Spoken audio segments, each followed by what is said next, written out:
Secure your tinfoil hats, buckle down tight, and hold on loosely as we soar over the rocky tops of the La Platas on a rocky mountain high.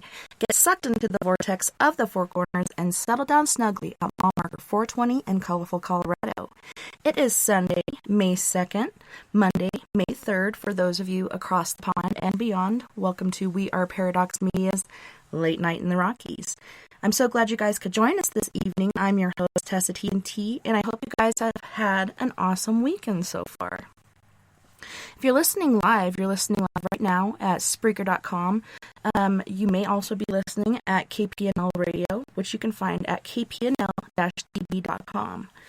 You can also find us on Periscope, Twitter, Spotify, Apple Podcasts, Google Podcasts, iTunes, iHeartRadio, CastBox, Tumblr, YouTube, SoundCloud, TuneIn Radio, Deezer, as well as Podcast Addict.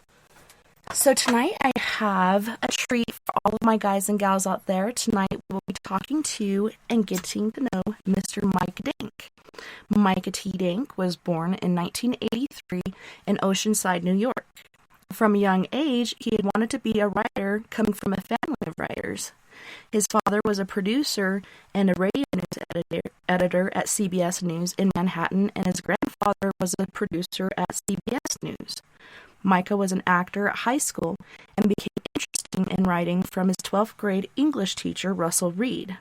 From there, he majored in English at SUNY Albany and then transferred down to CUNY Hunter College in Manhattan to earn his bachelor's degree in language, literature, and criticism. It wasn't until he moved to Boston from the new job that he became interested in all the esoteric sciences, including the astrology and astrotheology prevalent through his book series. Welcome, Micah, and thanks so much for joining us tonight. So, wow, you're all the way over there in Long Island. How's the weather?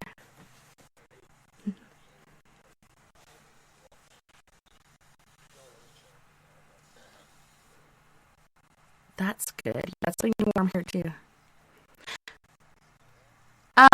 Yeah, it's been really weird this year. My 5-year-old, she just turned 6, and she's like, "Mom, I thought it was spring. Why is there snow all over the ground?" I was like, "Well, I guess winter missed us so much it just decided to come back and rear its ugly head." But it's been pretty warm the last couple of days. But yeah, it was chilly there for a while. I'm like, man, come on, spring, let's do this. How's right? I know, it's been insane. So how's the whole COVID going out there? Yeah,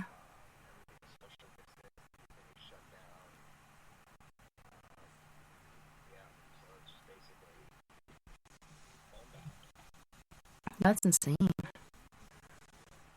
Yeah, I can't wait for this to be over. Hopefully they'll get it figured out before next school year, because man, doing homeschool with the kids has been just driving me batty. I want my life back. So, wow. Okay, so this is generally, we talk about different things, conspiracies, paranormal, UFOs, aliens, so on and so forth. Have you ever in the history of you had a paranormal experience?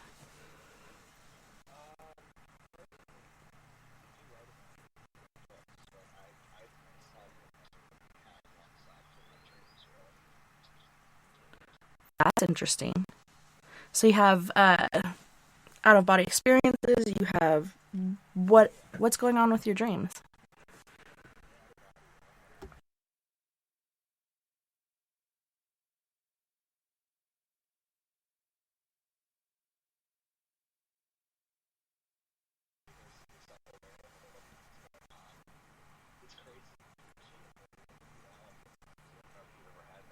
Mhm.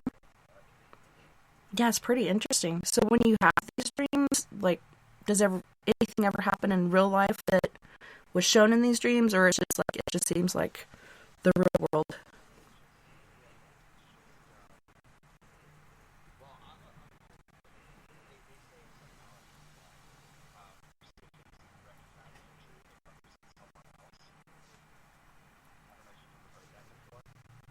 Huh.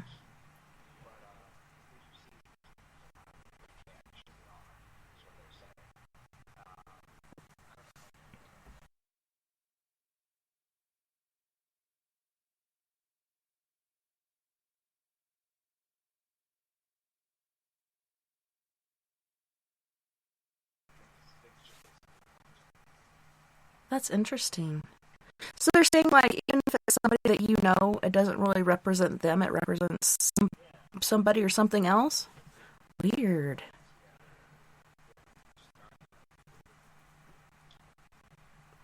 That's so interesting, though, that you pull that from your dreams and you write about it. So is that where a lot of the inspiration for your books comes from? Is your dreams? Or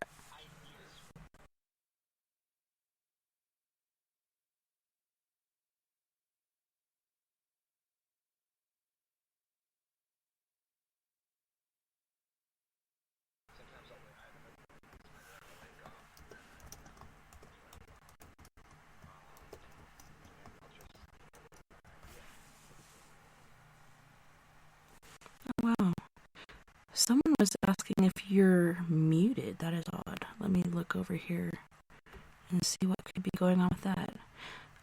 Uh, can you go ahead and say something really quick and I'll see if you're bouncing? Holy shnikes! What the heck is going on with this? This is insanity. We're already having paratechnical issues. What the crack is that about? Holy shnikes. Okay, let me check my Skype settings really quick. This is insane. My apologies.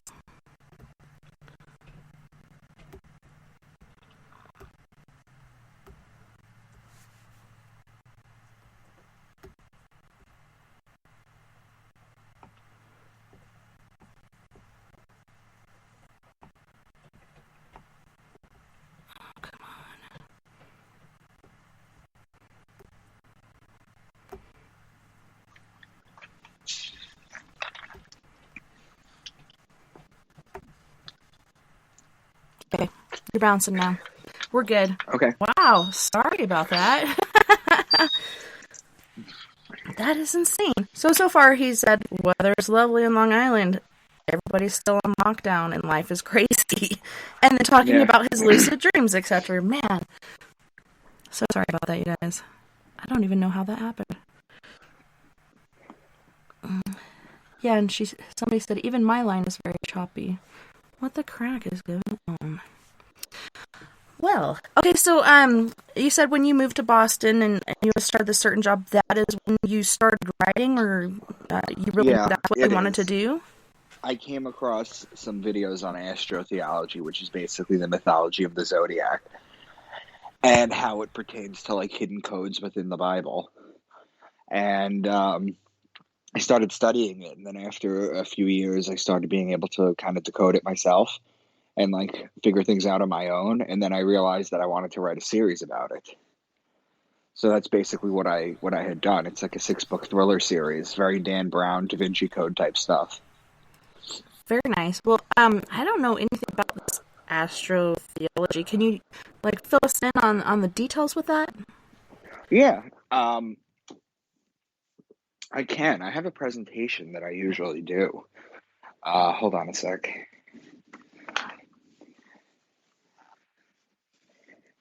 I can explain that to you.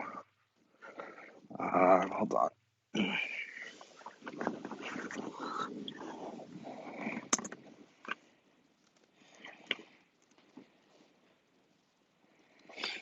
So it's basically the theology of the zodiac and everything that it goes into.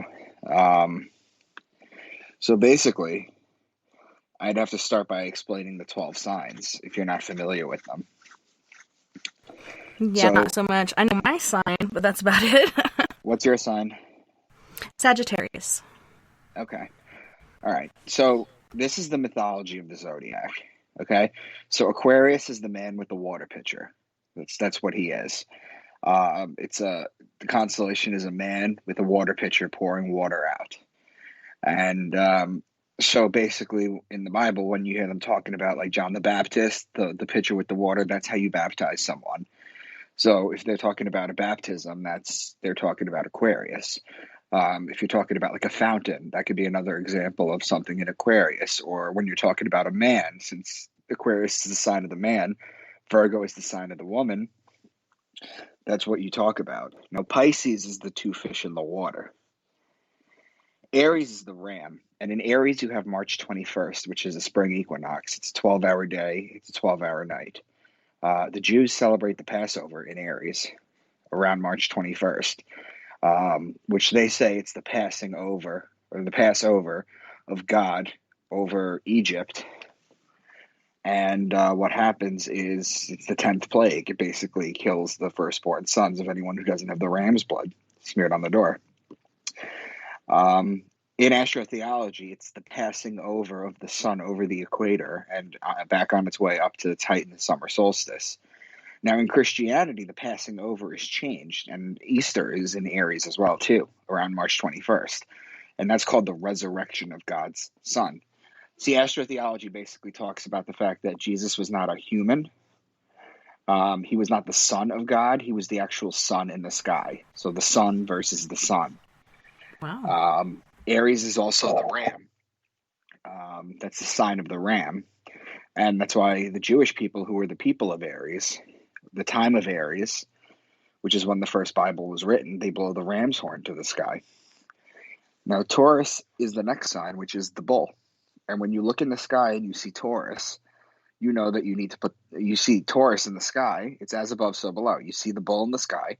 So you have to put the plow on the bull because it's the season where you need to plant. Okay? Now, Gemini is the twins. It's the story of Castor and Pollux Troy, whose sister was Helen of Troy. It's the story of Achilles. Then Cancer is the crab, and it's the sideways moving creature. And the reason it's a sideways moving creature is because the sun moves sideways in Cancer, and I'll explain. Starting on December 25th, the sun rises a degree on its axis every single day. So the next day it'll rise an additional degree. The next day it'll rise an additional degree. It does that starting December 25th. It starts the climb. And then on June 21st, it's at its height. That's the summer solstice. Then for 3 consecutive days after that, it stays at its height.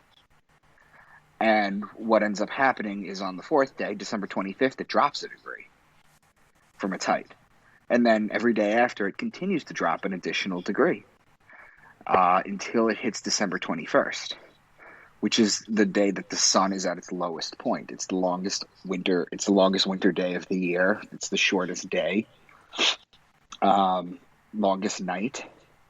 So the ancients used to say that the sun was dead. And then just like in June, the sun stays dead for 3 days. So that's where the story of Jesus being dead for 3 days comes from. Oh, wow. And then on December 25th, which is his birth date, and the birth of many other gods too, it's because the sun comes back to life. It's its resurrection.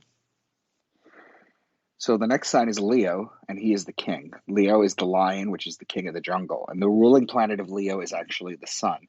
So when you hear biblical passages in the Bible that say things like, the kingdom of heaven is near, or the kingdom of heaven on earth, they're talking about the sun being in its home, which is Leo. Then Virgo is the virgin, and she's a woman holding a stalk of wheat. And you remember before when I said that you plant in Taurus?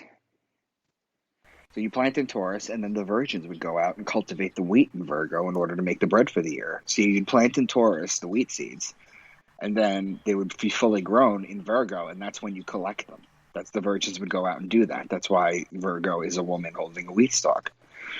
Then Libra is the justice. It's the scales, it's the balance, it's the just one. And the reason it's the justice is because it judges God's sun as it passes over the fall equinox and begins its descent into winter, into cold, into death.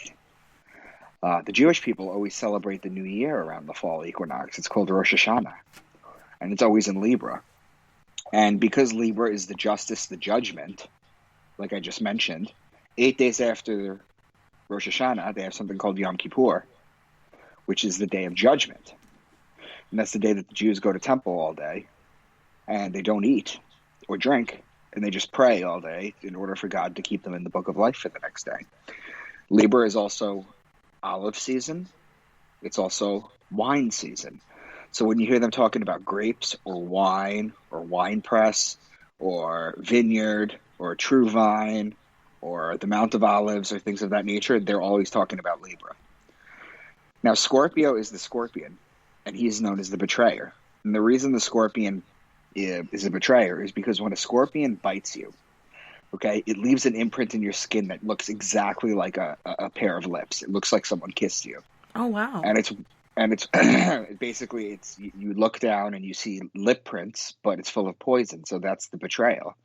And it's why the mafia has the kiss of death. And it's also why Jesus was betrayed by Judas with a kiss. Is because Judas represents Scorpio. Each of the 12 disciples represent one of the 12 zodiac signs. So the sun is judged in Libra, right? And it's betrayed in Scorpio. And then finally in your sign, Sagittarius, this is where the bow and the arrow shoot the sun to inflict further punishment on the sun. Now in the Bible, it's translated to a spear going into the side of God's sun. And in Sagittarius, you have December 21st. Remember the day that the sun dies? Okay, so in Sagittarius, or December 21st, whenever you're talking about a death, you're talking about that specific day. So when like John the Baptist dies or Jesus dies, anytime anybody dies, they're talking about the sun in Sagittarius. These are all metaphors. And they will all start to make sense, I promise. And then basically Capricorn is the goat, because if you look at a zodiac wheel, Capricorn is at the bottom of the wheel. And if you picture a little sun walking alongside the zodiac wheel, climbing a degree a day, it starts to climb in Capricorn. Okay? It's basically climbing up the mountain. And just like the goat, no one's better than climbing the mountain than the goat. Okay? So to use the information that I've just given you, those are the 12 signs.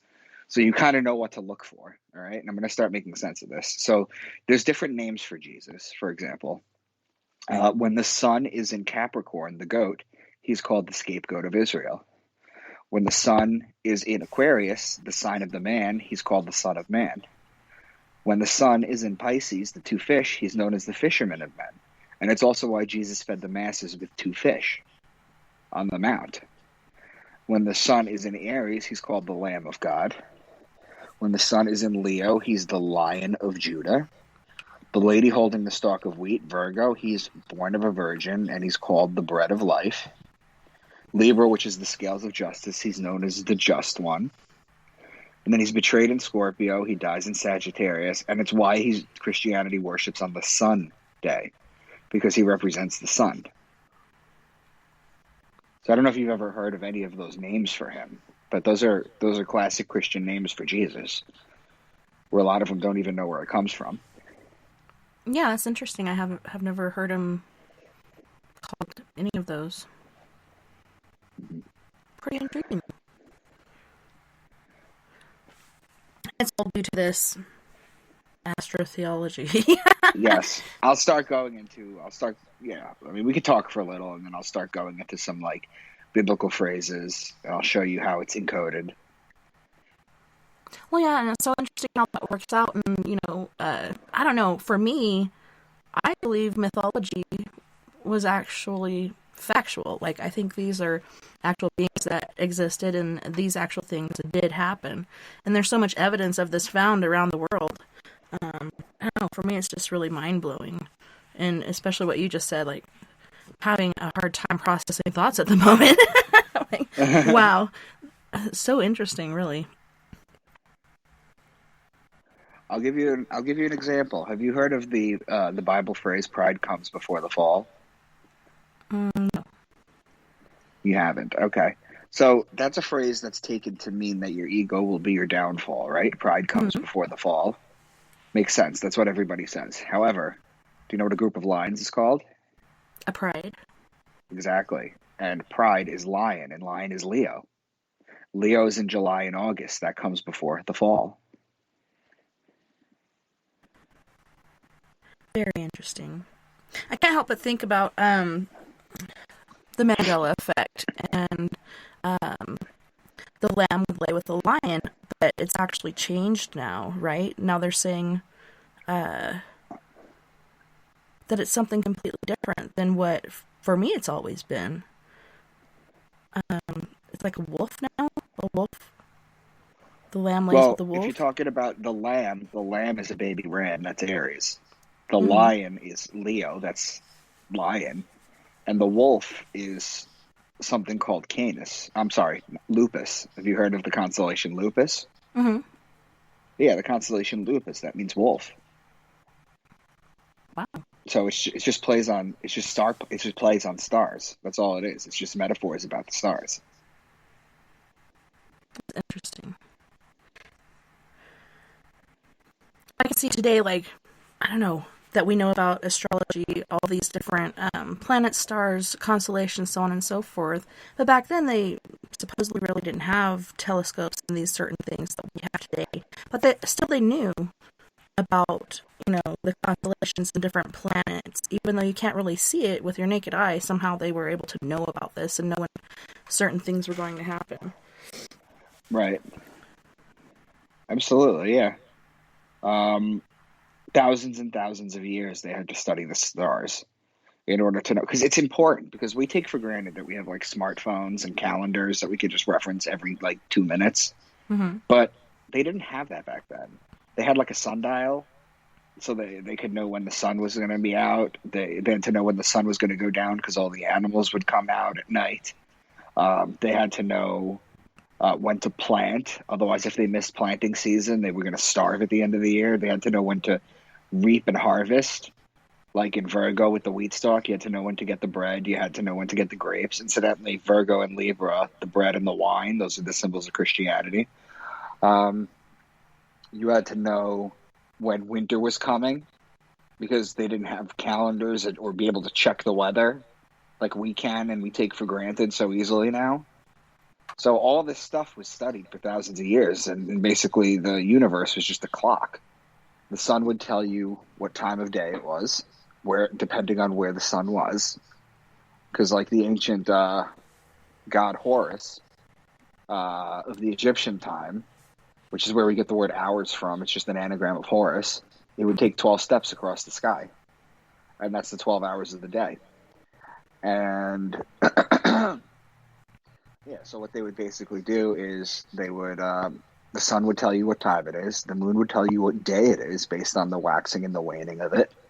The full moon, it's halfway through the month. And the stars would tell you the month. So basically, this is a giant clock that we were basically put into. You can't go outside or look at a part of the sky and not be looking at one of the 12 zodiac signs. We're encased in it.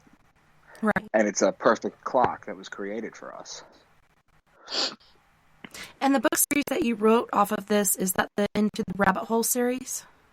Yes, where I basically, they're very Dan Brownish. He's basically my literary idol. How he writes, how he encodes things, which is basically what I've done in my books. And a lot of the codes that they have to decode are Bible passages that they have to decode with astrology. In my book series, the evil elites in the world are controlled by astrology. And my characters have to figure out what's going on in all these issues. That is so interesting. And where did you learn about all of this? Did you learn this in school? Was this from private study? Or No, this is just when I moved to Boston in 2013. The iPad had just come out, or the one with the camera. So the iPad 2 had just come out. And I was in Boston. I didn't really have many friends. And I would just sit at home and just go down rabbit holes.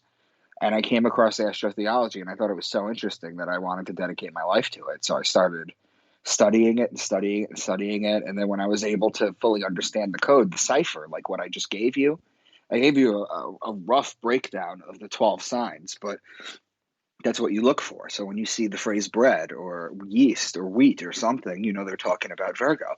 And this stuff all starts to make sense.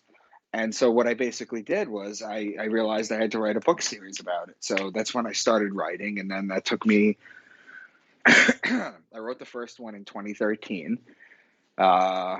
maybe 2014 too. I can't remember, but it took me a while to write my first book. It was my first book. I was a little iffy at it. I've been getting better as it comes along.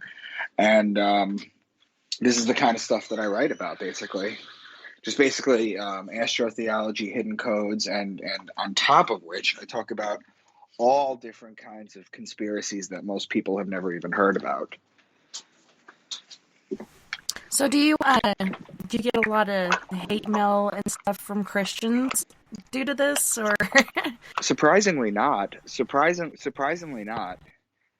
I'm pretty big in the the Twitter podcast scene. I do a lot of podcasts for different shows, and surprisingly not. I don't know if they just don't listen or they don't have anything to say, but I mean, when I go through this stuff, it's undeniable. So maybe they struggle with it, but they don't come back to me with it. I get a lot of people that reach out to me that want me to send them autographed copies of my books, which I do. I sell them. If you reach out to me on Twitter or Facebook and you're interested in it, I will sell you signed copies of my books. I do that. But no, I haven't had much hate mail at all, actually. That's awesome. So it's like, you're like, I don't know if they're just not listening, or maybe it just rings true to them or makes sense. Right. Yeah, that was one of my first thoughts, like when you were saying all these different things, with this astrotheology in the Bible, so on and so forth. Like, man, because I get a lot of hate for doing paranormal investigation and different things like that. My aunt is pretty sure that I'm communing with demons. Yeah, she's like, "What makes you think God's gonna protect you when you're communing with demons?" And I'm like, "Come on, Aunt Vicky." I'm trying to help people on this side and the other. So I don't know. It really blew me away that she thought that way. It actually kind of hurt. A lot of people feelings. are they're very protective over these stories that they're told growing up.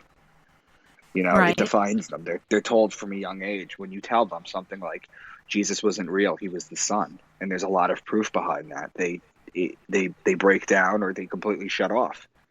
They think it's witchcraft. They think it's like Satanism. Right? Yeah, and Jesus is one of my favorite people. So that's interesting. Wow. So they basically, you're saying they wrote the Bible off of astrotheology. It's not even... Yes, it's an encoded book. It's an encoded astrotheology book. Did you hear that the Catholic Church is working on re-deciphering the Bible? Because I do believe that, there's things that were added and things that were omitted due to the will of man. So I'm kind of intrigued to see what they come up with this, next translation of the Bible. I'm under the impression that nothing good comes from organized religion. That's how I am. Yeah. I'm not a big fan of the Catholic Church. I exposed their hidden secrets in my first 2 books. Ooh. You're still alive to talk about it. For now. For now, yeah. What's your secret? No, I'm just kidding. That is interesting. Yeah, I've been part of organized religion, and when I was in the military, I actually got to go to different religions because there's every freaking church at your fingertips, Right. Going to the Catholic Church was just, to me, like, really confusing. Right. Because they're reading out of this book, it's Latin or whatever else, they're doing different things, and I don't understand a lick of it. It, to me, was, like, so foreign. I did grow up mostly LDS, and, back and forth doing that, but I agree, like, I'm more of a spiritual person than a religious person. I don't think I have to go to church to be in good standing with God. Like, I find my church in different ways, and I try to live my life the best that I can. I don't think you have to go to church. And I think they want you to believe what they believe. Yeah. The religious people want you to believe what they believe. There's like something like 6,000 denominations of all different kinds of religions. Yeah, of all different kinds of religions. And, I mean, they all believe they're right. And that just doesn't work like that. Mm-hmm. There's that ego. Yeah. Well, I think they'd really get somewhere if they just came together and did one thing instead of, would you say, 6,000 different things? That is so crazy. I had no idea.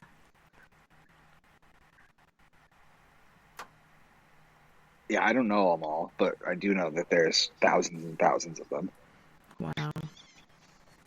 So you were going to tell us, about these different sayings. One was before, what was it? Pride before the fall? Mm-hmm. What are some others that you've deciphered? Well, you're not really familiar with the Bible, so this will be new to you. But if you were to... Let me see here. If you go to the book of Micah, which is my namesake, Micah 5:2, This is where the prophet Micah predicts that the Savior will come from a specific town in Israel. Okay? And it says, "But you, Bethlehem Ephratah, though you are small among the clans of Judah, out of you will come for me one who will be ruler over Israel, whose origins are from old and from ancient times." Okay? So the Savior is going to come from Bethlehem. However, Bethlehem in Hebrew is two words. It's Bet, which means house, and Lechem, which means bread. So it's the house of bread. Well, the house of bread is Virgo, the lady with the wheat stalk, the virgin. So when they say that the Savior is going to come from Bethlehem, they're saying the Savior is going to come from a virgin. That's how that's encoded. Mm-hmm. Yeah, and it's funny, like, I took seminary, so, you know, if somebody said something like I could go to a certain place in the Bible, or the Book of Mormon, or the Pearl of Great Price, or whatever, and, you know, I knew so many different scriptures that would go along with anything. But, you know, I've had a lot of alcohol, drugs, and sleep since then, so I don't remember a lot of it. But I am somewhat familiar with it, but there's certain terms that that I don't recall. But yeah, that is so interesting. Yeah. Bread house. Again, in Deuteronomy 32, you'll be able to count these because I've given you what to look for. So it says he gave them honey from the cliffs and olive oil from the rocky ground. So the honey, okay, in Cancer, in the sign of Cancer, there's a group of stars called the Beehive Cluster. Okay, so that's where the metaphorical honey comes from. And olive oil from the rocky ground. Well, we know that olive oil is in Libra because olives are produced in Libra. He gave people butter from the herd and milk from the flock. Well, that comes metaphorically from the Milky Way galaxy, whose center is in Sagittarius. He gave them lambs and goats. Well, lamb is a baby ram, that's Aries, and goat is Capricorn. They had the best rams from Bashan and the finest wheat. So once again, ram is Aries, and the wheat is Virgo. They drank the best wine made from the juice of red grapes. Well, we know that's Libra. But Jeshurun became fat and kicked like a bull. We know that the bull is Taurus. So that one passage has like 10 different references to the stars that unless you understood it, you wouldn't know what you were looking for. That's interesting. And you're saying, like, in this book series, to escape these, you know, evil elitists or whatnot, they had to use these different codes in order to survive. Yes. Wow. I gotta read this. That is so interesting. So how many books are in this series? It's a 6-book series. I might be writing a 7th. I don't know yet. 4 of them are out already. The 5th one's coming out June 15th, and the 6th one's coming out September 15th. That's awesome. And where can people find these? Do you sell these on Amazon? Yeah, they're on Amazon. A lot of people in our community, though, don't like giving money to Bezos, so I sell them directly. But you can get them on Amazon if you look up Micah Dank or Into the Rabbit Hole. You can look them up. And I'm on Twitter or Facebook, too, at Micah Dank. So you could reach out to me there, and I'll obviously, you know, we'll have a conversation, and then we'll work something out with PayPal or Venmo, and then I'll mail you the books. That's awesome that you're doing it on your own. So does it cost somebody extra to get an autographed copy? Or is it same price? It's basically the same price. Okay. Wow, that is so cool. Okay, so more codes. I want to hear more of what you got going on in the head of yours. Okay. All right, so there's a point where they're talking about the Mount of Olives, and we know that olives are Libra. So Jesus led his disciples to the Mount of Olives after his last Passover so that he could teach them a few more things, pray, and then wait for Judas to betray him. While walking to the Mount of Olives, he gave the parable of the true vine. Passover takes place in Aries, and right after that, he's walking to the Mount of Olives. So he walks from Aries to Libra, and those are opposing signs. And in the zodiac, your opposing sign is a very powerful sign. They either talk about their neighboring sign or their opposing.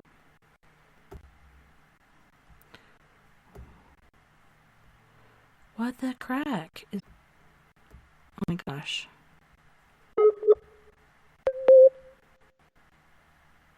Hello? Micah? Hey. You still there? Yeah. That is so weird. So you were saying you said Lee, so I think you're going to say Libra, but then you cut out and I couldn't hear anything else. Oh, okay.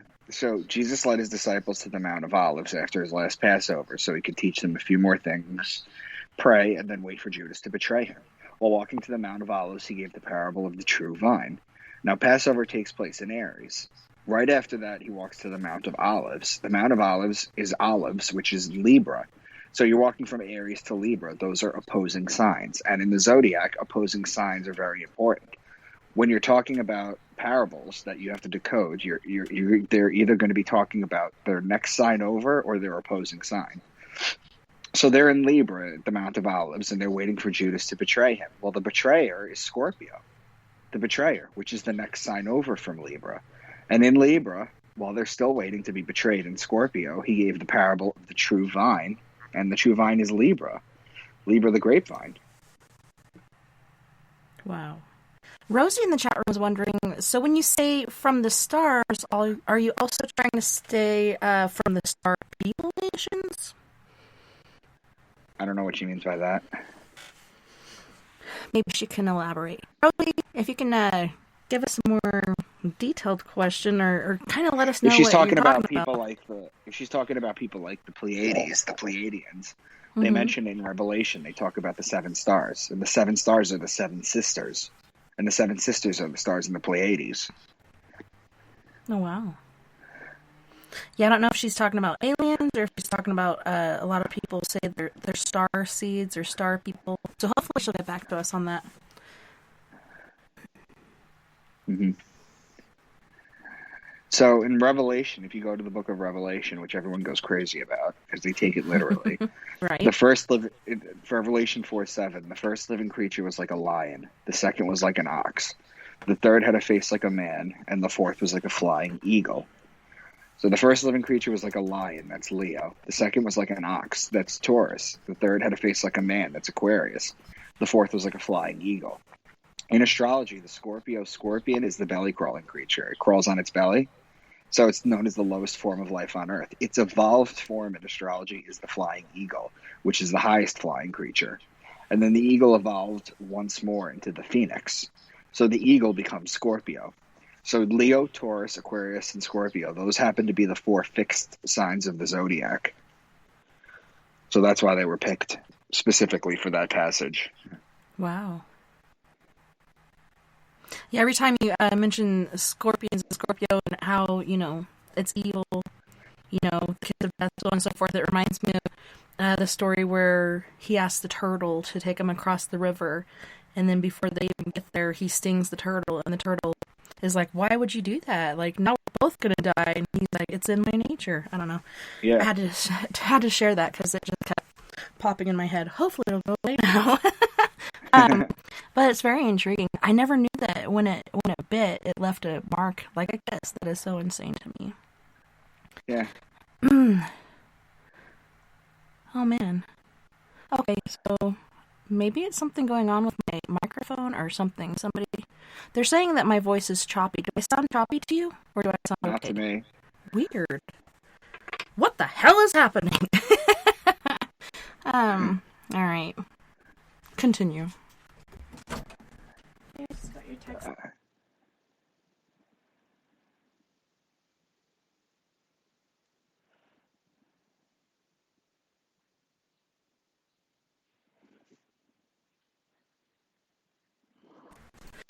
My daughter came in to give me a little moral support. Okay. Sorry about that. But yeah, I'm so very interested in all these different things, and I've never heard of this perspective of the Bible and how this all commingles, like colludes. It's so interesting to me. Yeah. Yeah, I mean, literally the whole Bible is like that. Like, I can go into Revelation 12, so we'll stick with Revelation for a minute. Okay. It says, a great sign appeared in heaven, a woman clothed with the sun, with the moon under her feet, and a crown of 12 stars on her head. She was pregnant and cried out in pain as she was about to give birth. Then another sign appeared in heaven, an enormous red dragon, with 7 heads and 10 horns and 7 crowns on its head. Its tail swept a third of the stars out of the sky and flung them to earth. So a woman clothed with the sun is the sun metaphorically in Virgo. Okay? Because Virgo's the woman, it's clothed. So these are metaphors. So the sun's in Virgo. The sun spends 2 hours a day in each sign. There's 12 signs, so that's 24 hours. That's how we get our clock. Okay, so if the sun is in Virgo, you're talking about 3 or 4 o'clock p.m. So it's the middle of the day. And if the sun is in Virgo, the moon will be at her feet. Because if the sun is out, the moon is down. And if the moon is up, the sun is down. Then another sign appeared in heaven, an enormous dragon. Its tail swept a third of the stars out of the sky and flung them to earth.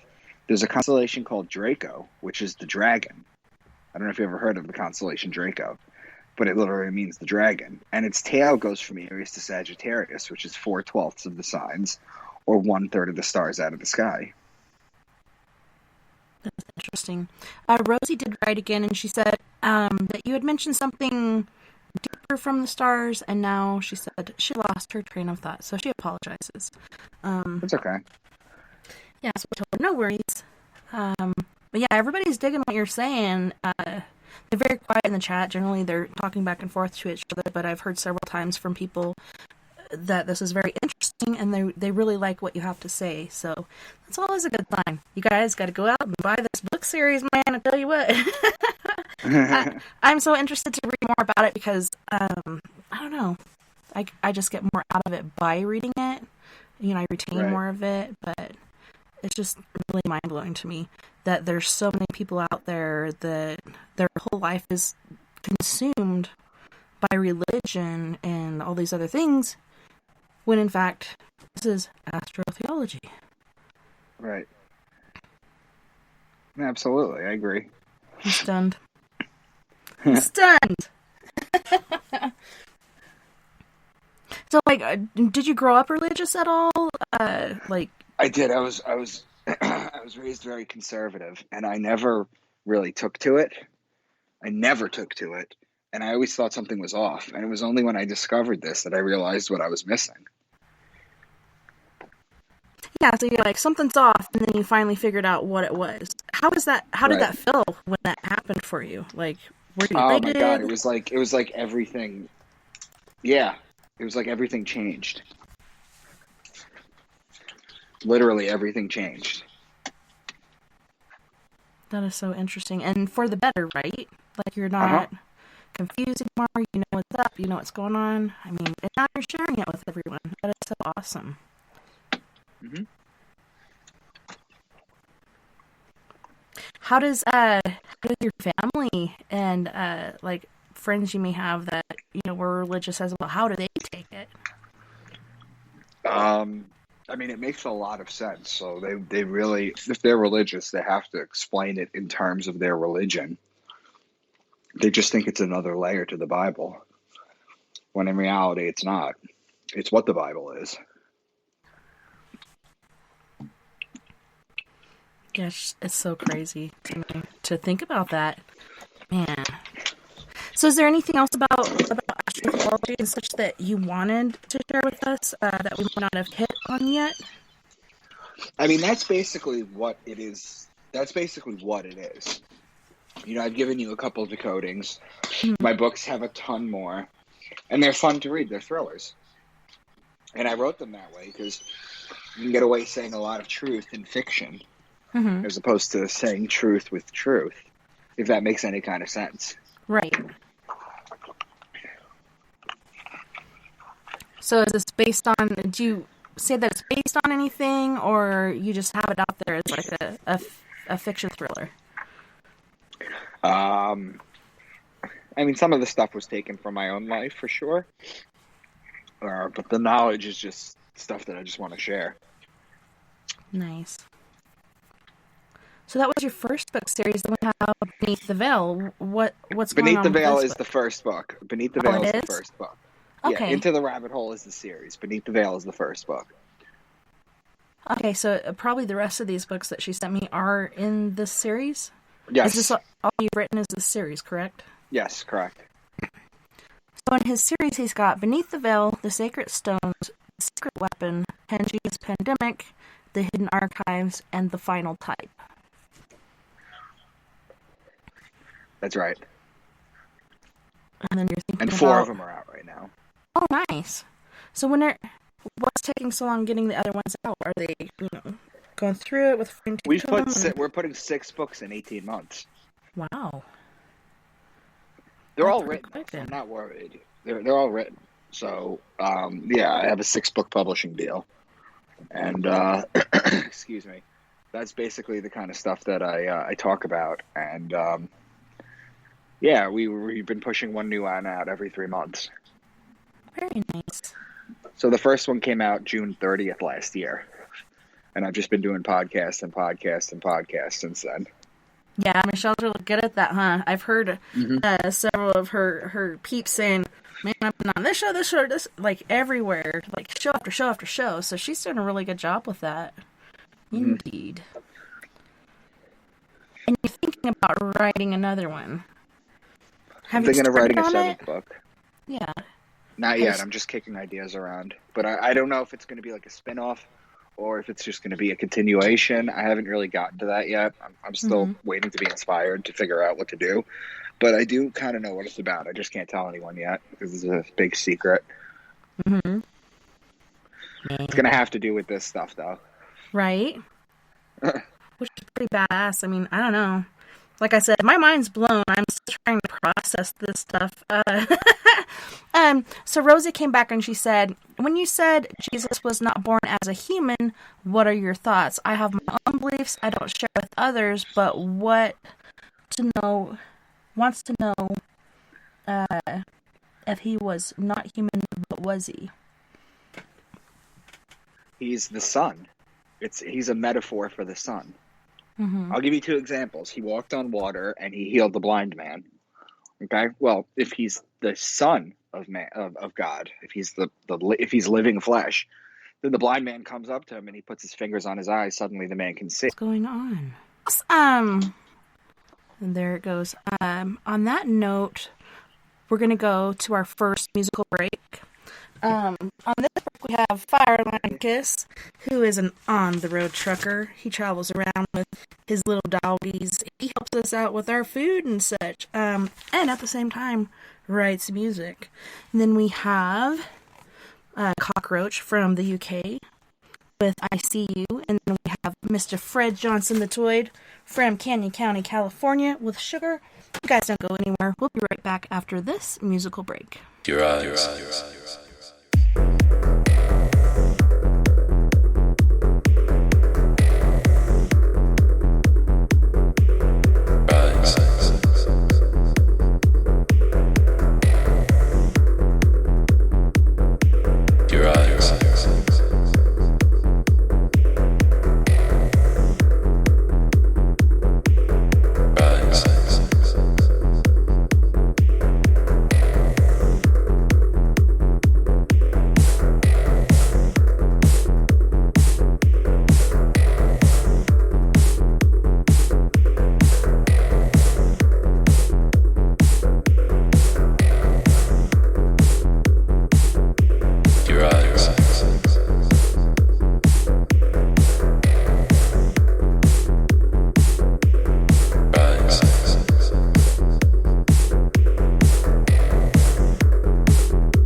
Waiting here on this cold, lonely night without you. The tension's overbearing. Wondering, are you coming back home again? To inspire fondness with love. Where did our love go wrong? My sugar.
did our love go wrong, my Sergei?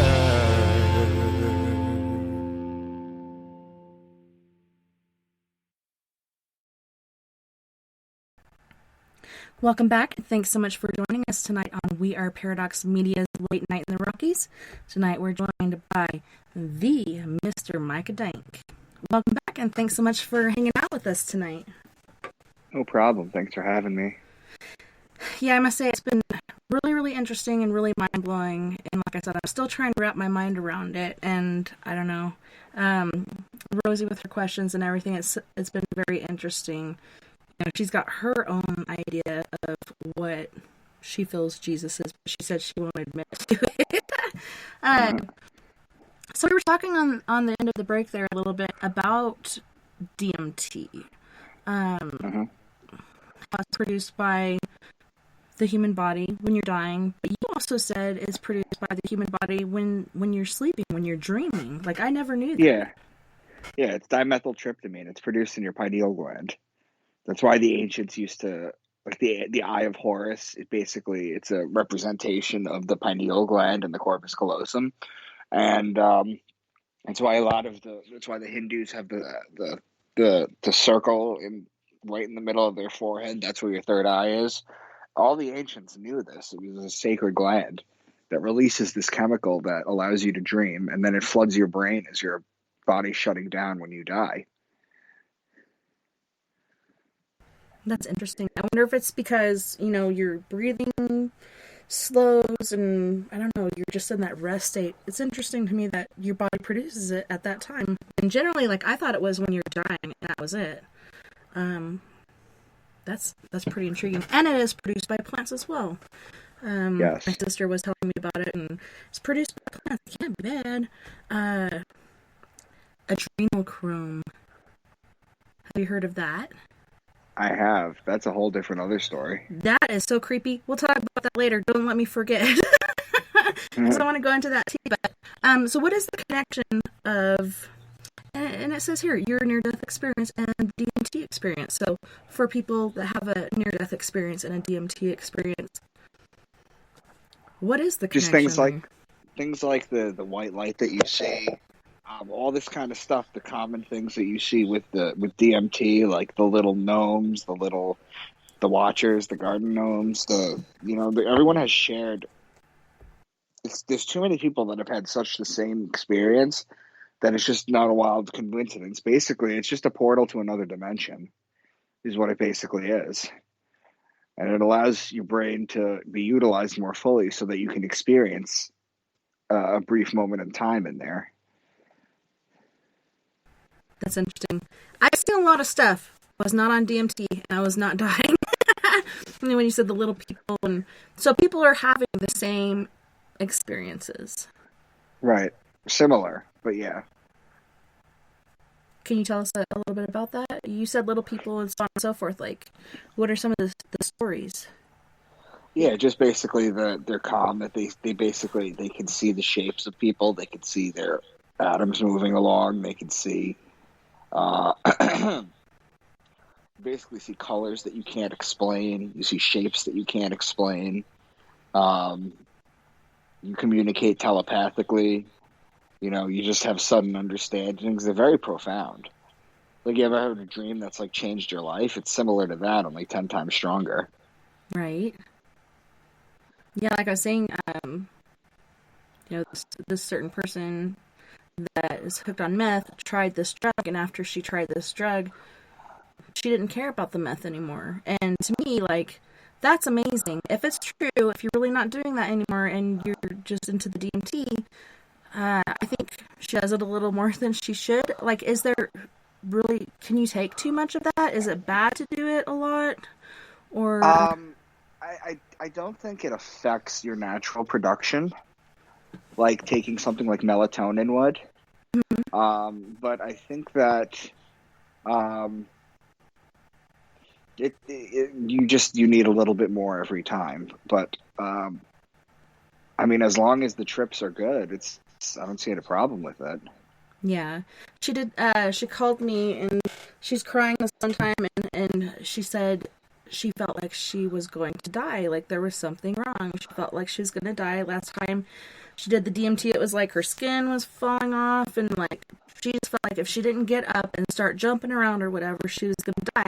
And it turns out it had nothing to do with the DMT. She thinks it was actually telling her that there was something wrong, but she had a gas leak in her house. So she did almost die.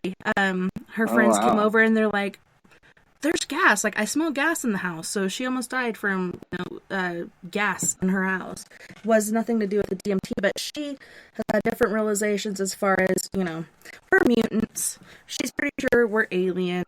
She said she knows, and she's met her alien relatives. They've been hanging around her house or whatever.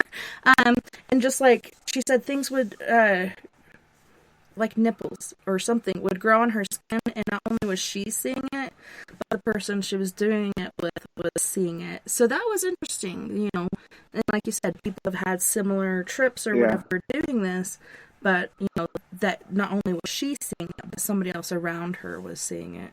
I don't know, it's pretty interesting. I've never done it, so I don't know. Right. Have you tried it? Yeah, apparently it opens up. I have not tried it yet, but I'm going to. Yeah.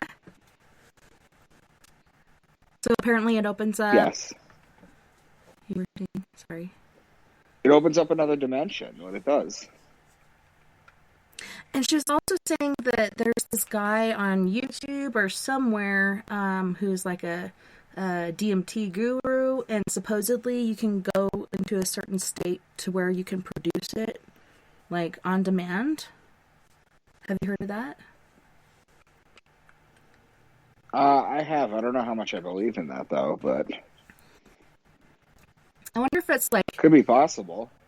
Yeah, because it happens in your dream state or whatnot. I wonder if you could get to such a relaxed state or whatnot that you could just naturally do it. I don't know, it's pretty intriguing. So is I agree. DMT. So is monitoring DMT important? Well, what are your thoughts on that?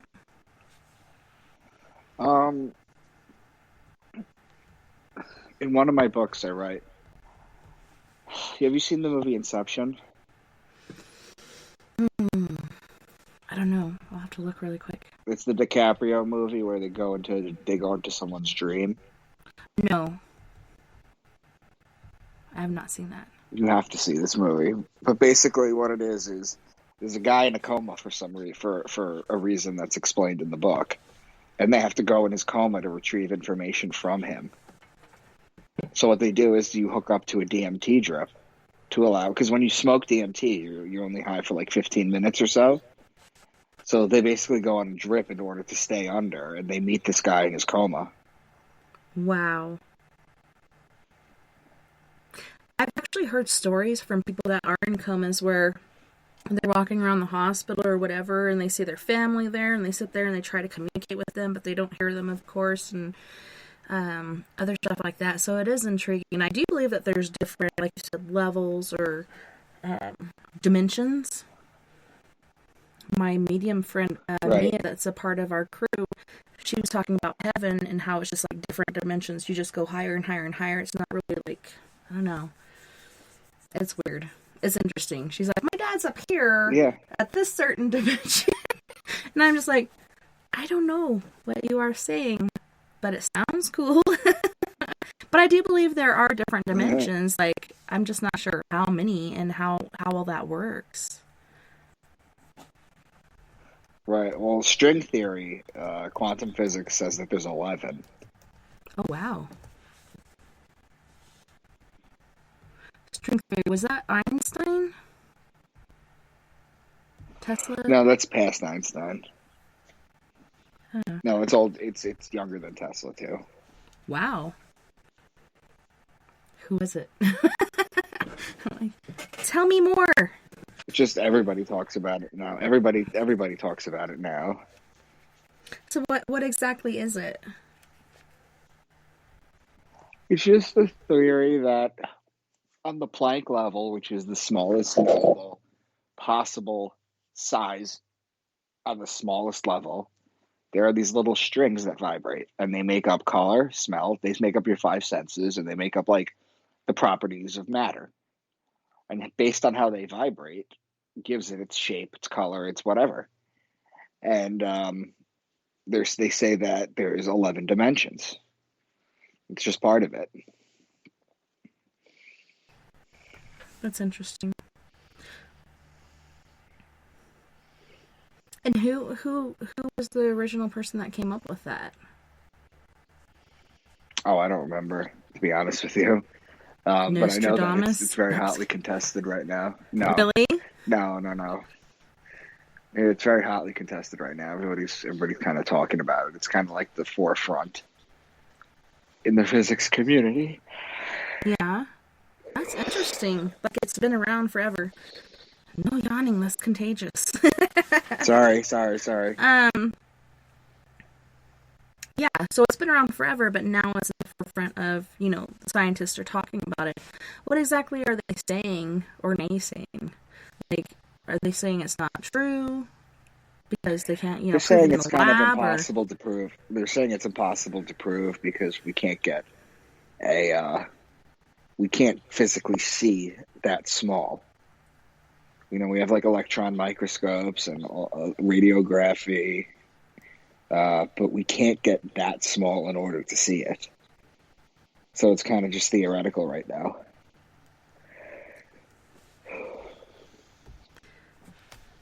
I think you need some coffee. We'll have some coffee talk. Some caffeine. I got some sugar-free Monster here because ain't nothing worse than a sugar crash. Okay, so let's see. Akashic Records. What do you know about those? Like, I've heard of them. I have not really looked into it.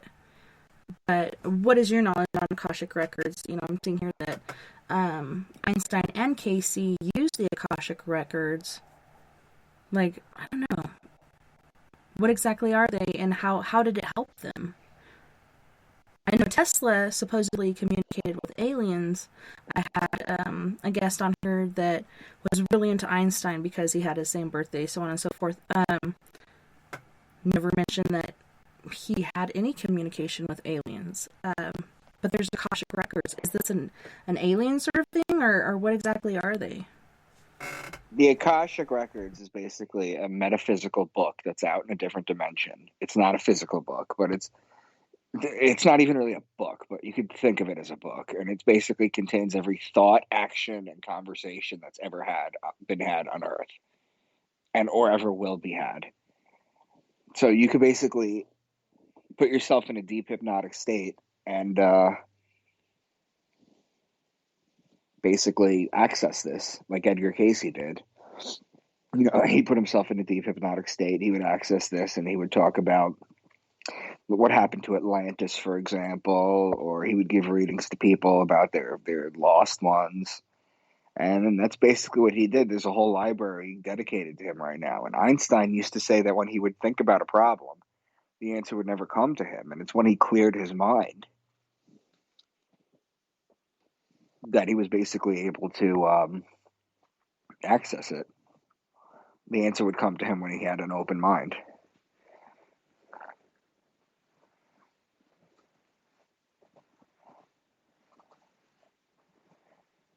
Well, yeah, and that's when I'm wondering, like, did they go into a sense of meditation? Like, there's times where I'll just be sitting there and I'll go somewhere, I'll blank out. I'm not meditating. I call it zoning out.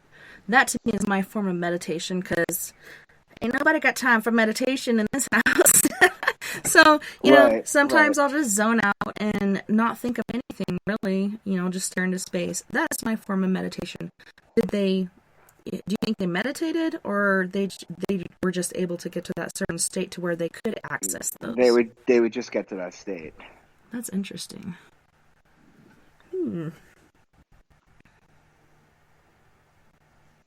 Yep. That's what they would do. They would just literally get to that state, and that would be it. So what do you think about this whole alien UFO disclosure thing going on? pyramids. And then, what they just recently released as far as a bunch of UFOs that wasn't recently that this happened, but there's this video of these pyramid-shaped UFOs, like, basically swarming fleet ships. Which is intriguing. Like, we have pyramids, and then we have pyramid-shaped UFOs. I don't know. Have you heard about that? What are your thoughts on that? I have not. I'd like to hear more, though. Yeah, it's pretty intriguing. I don't know. They focused in on the one, and then you can see others in the back, so this could be like a flare off your lens or something, but they said it wasn't just that one. It was like swarms of them, and they were pyramid-shaped UFOs. When did this happen? Well, let me look this up. Because I saw, it was all over the news, which I don't really watch the news, but when I go on YouTube, I'll watch little snippets of the news, because I don't like to be subjected to everything that's out there. I'll pick and choose what I want to hear. UFO disclosure, I believe it was CNN and some other places. But it's pretty intriguing, like, how can a pyramid-shaped object fly? I'm sure they have anti-gravity, whatever going on. Man.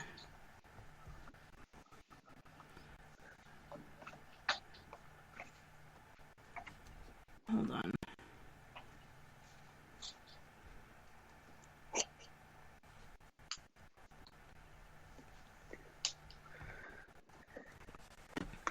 But yeah, they don't deny that it happened. Like, holy crap.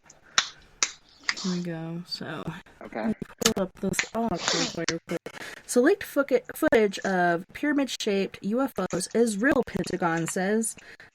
Man, I'm not friends with you on Facebook, so I can't send that to you. Hey, Mooney. So I could maybe play it, or shoot. Yeah, play it.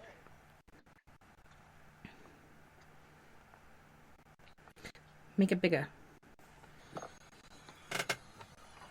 don't know if you can see that. Go over here.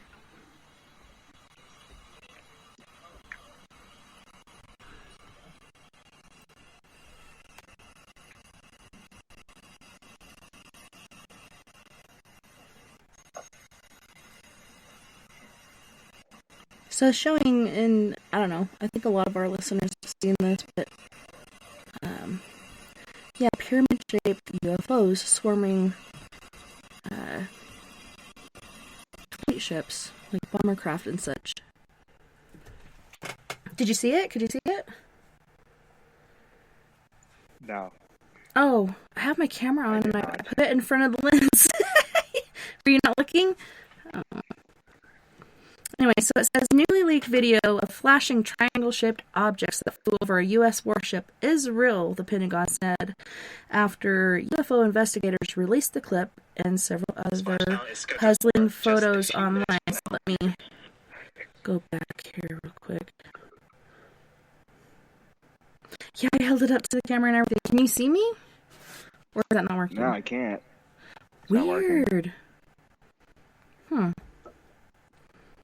I can see myself. That's so weird.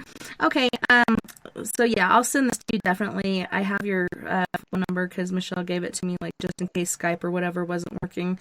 Then I could call you or whatnot. But I'll send that to you because it is very interesting. Okay. And they're perfectly pyramid shaped. Like, you do not think of this as an aerodynamic machine.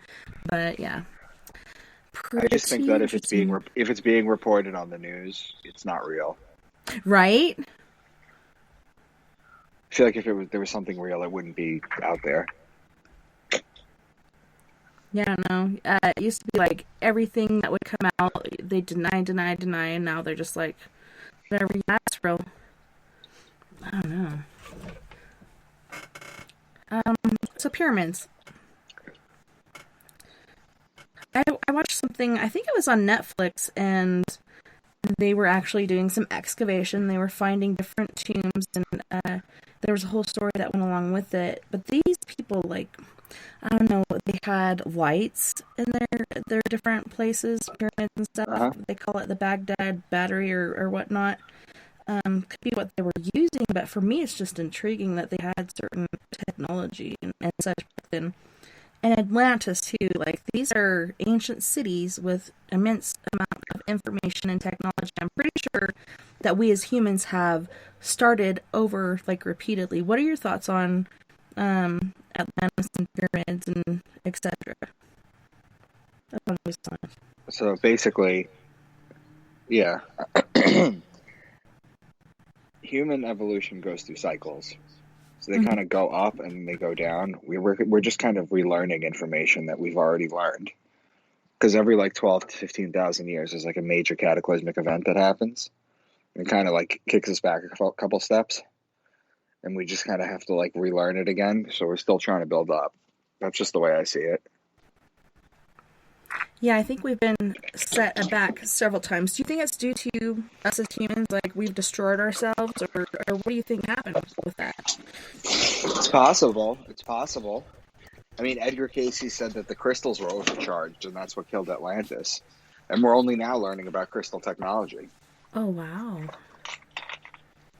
I wasn't really into crystals or stones or anything like that. Like, as a kid, I always thought they were pretty, but, you know, certain rocks and stones and crystals are used for different things. So you're thinking that, oh my gosh, Mooney saying terrible things in the term.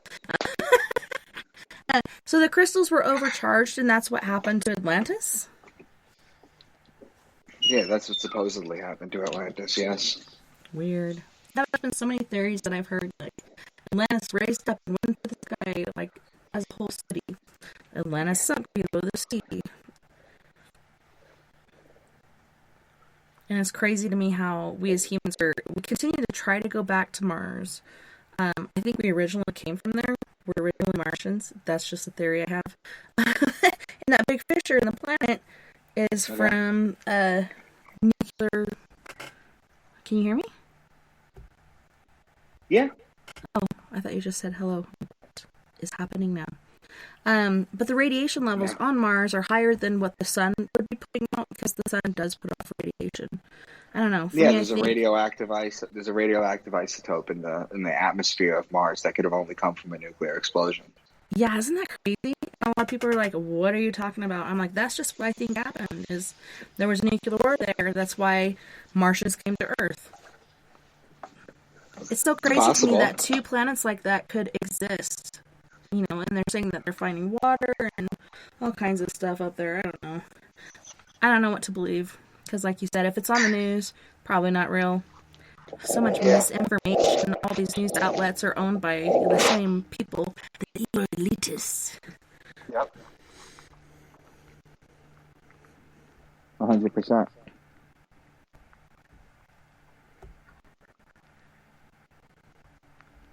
Trying this again. Can you see me now? Nope. Weird. Okay. Well, we'll just turn that off then. Because I don't need to see myself. No, Mooney was saying in the chat, Baghdad batteries are great for nickel play and gold plating. That's pretty interesting. Oh, fantastic. Yes. Thanks, man, for that wonderful message. On that note, I'm just kidding. But yeah, I will definitely send you that video later on. Okay, so there was something in here that was about pyramids. What do you believe was the purpose of the pyramids? Do you think, like, for me, I don't know, I kind of think of it as like a power source for UFOs or something. I think they're like power plants. I don't know. They're energy portals. They are? There was a guy like 5 or 6 months ago that built a pyramid on his farmland. And what he found was the plants that were in the pyramid grew 5 to 6 times as fast as the ones outside of it. That's interesting. Yeah. That's what they were. The pyramids used to have capstones, too, which would, for lack of a better word, I guess, congeal the power, or basically,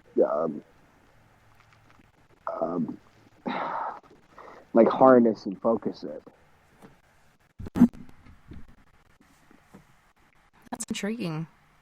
I don't know. I just always had that theory, like, these are power portals, these are used for something. Okay, so that is so weird, though. Like, you would think that these plants need the sun to grow, and you're saying plants inside of pyramids grew 3 times bigger and better? Yeah. And everybody keeps saying that my voice is breaking up, and you can hear me fine, right? Yeah. I don't get it. Very strange. Very strange indeed. So did you use pyramids in your book? Like, was this part of your story? The Sacred Stones, my second book, is about the missing capstones of the pyramids and where they are. Obviously, it's fiction, but that's the purpose of the second book. There's so many interesting things under the sand there in Egypt. Like, they keep finding things all the time. And families, like, for generations and generations and generations, will be working on the same sites or, trying to excavate these different sites. It's pretty mind-blowing to me. Acoustic elevation or levitation. What is that? Is that what UFOs use, or is this something else? No, it's basically how the pyramids were put together. What happens is you can go to YouTube and Google acoustic levitation rocks. And what they are is these like flat rocks that they put on these soundboards, and they use vibration to basically hoist it in the air like a Tinker toy.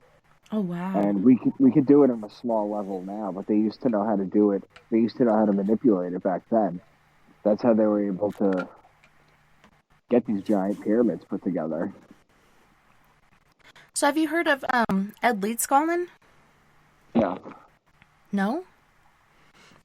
So he's the guy that built the Coral Castle not once, but twice.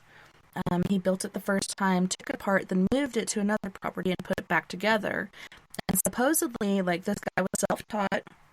I don't think he even got past second grade, this fellow, but he discovered the secret of the Egyptian ancients, technology that they were using to put these pyramids together, to hoist these. Oh, I think I have heard of him. Yeah, and he did it in Florida, right? So, this little bitty guy, like 5'2", maybe, I think, built this coral castle and the courtyard and everything all by himself.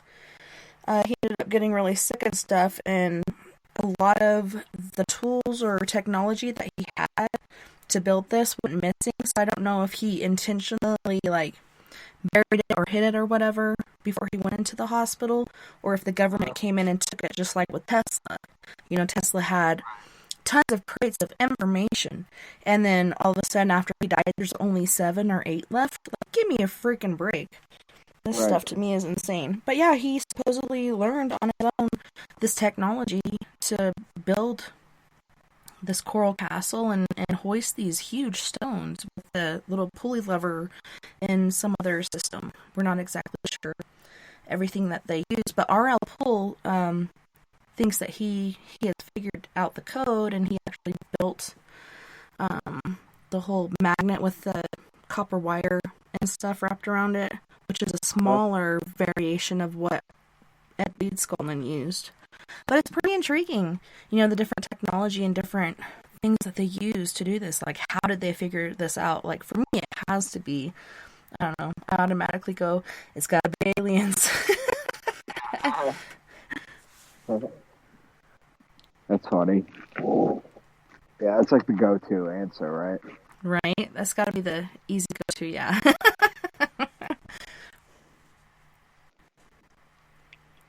Let's see. Skywatcher said, the pyramid thing goes back to the 70s. Something about the shape. Apparently, all one needs is a frame in the shape of a pyramid. I don't know. But there have been different, sightings of UFOs. Do you believe in UFOs or aliens, or, is that... I do, yeah, 100%. Have you ever saw one, or had a sighting?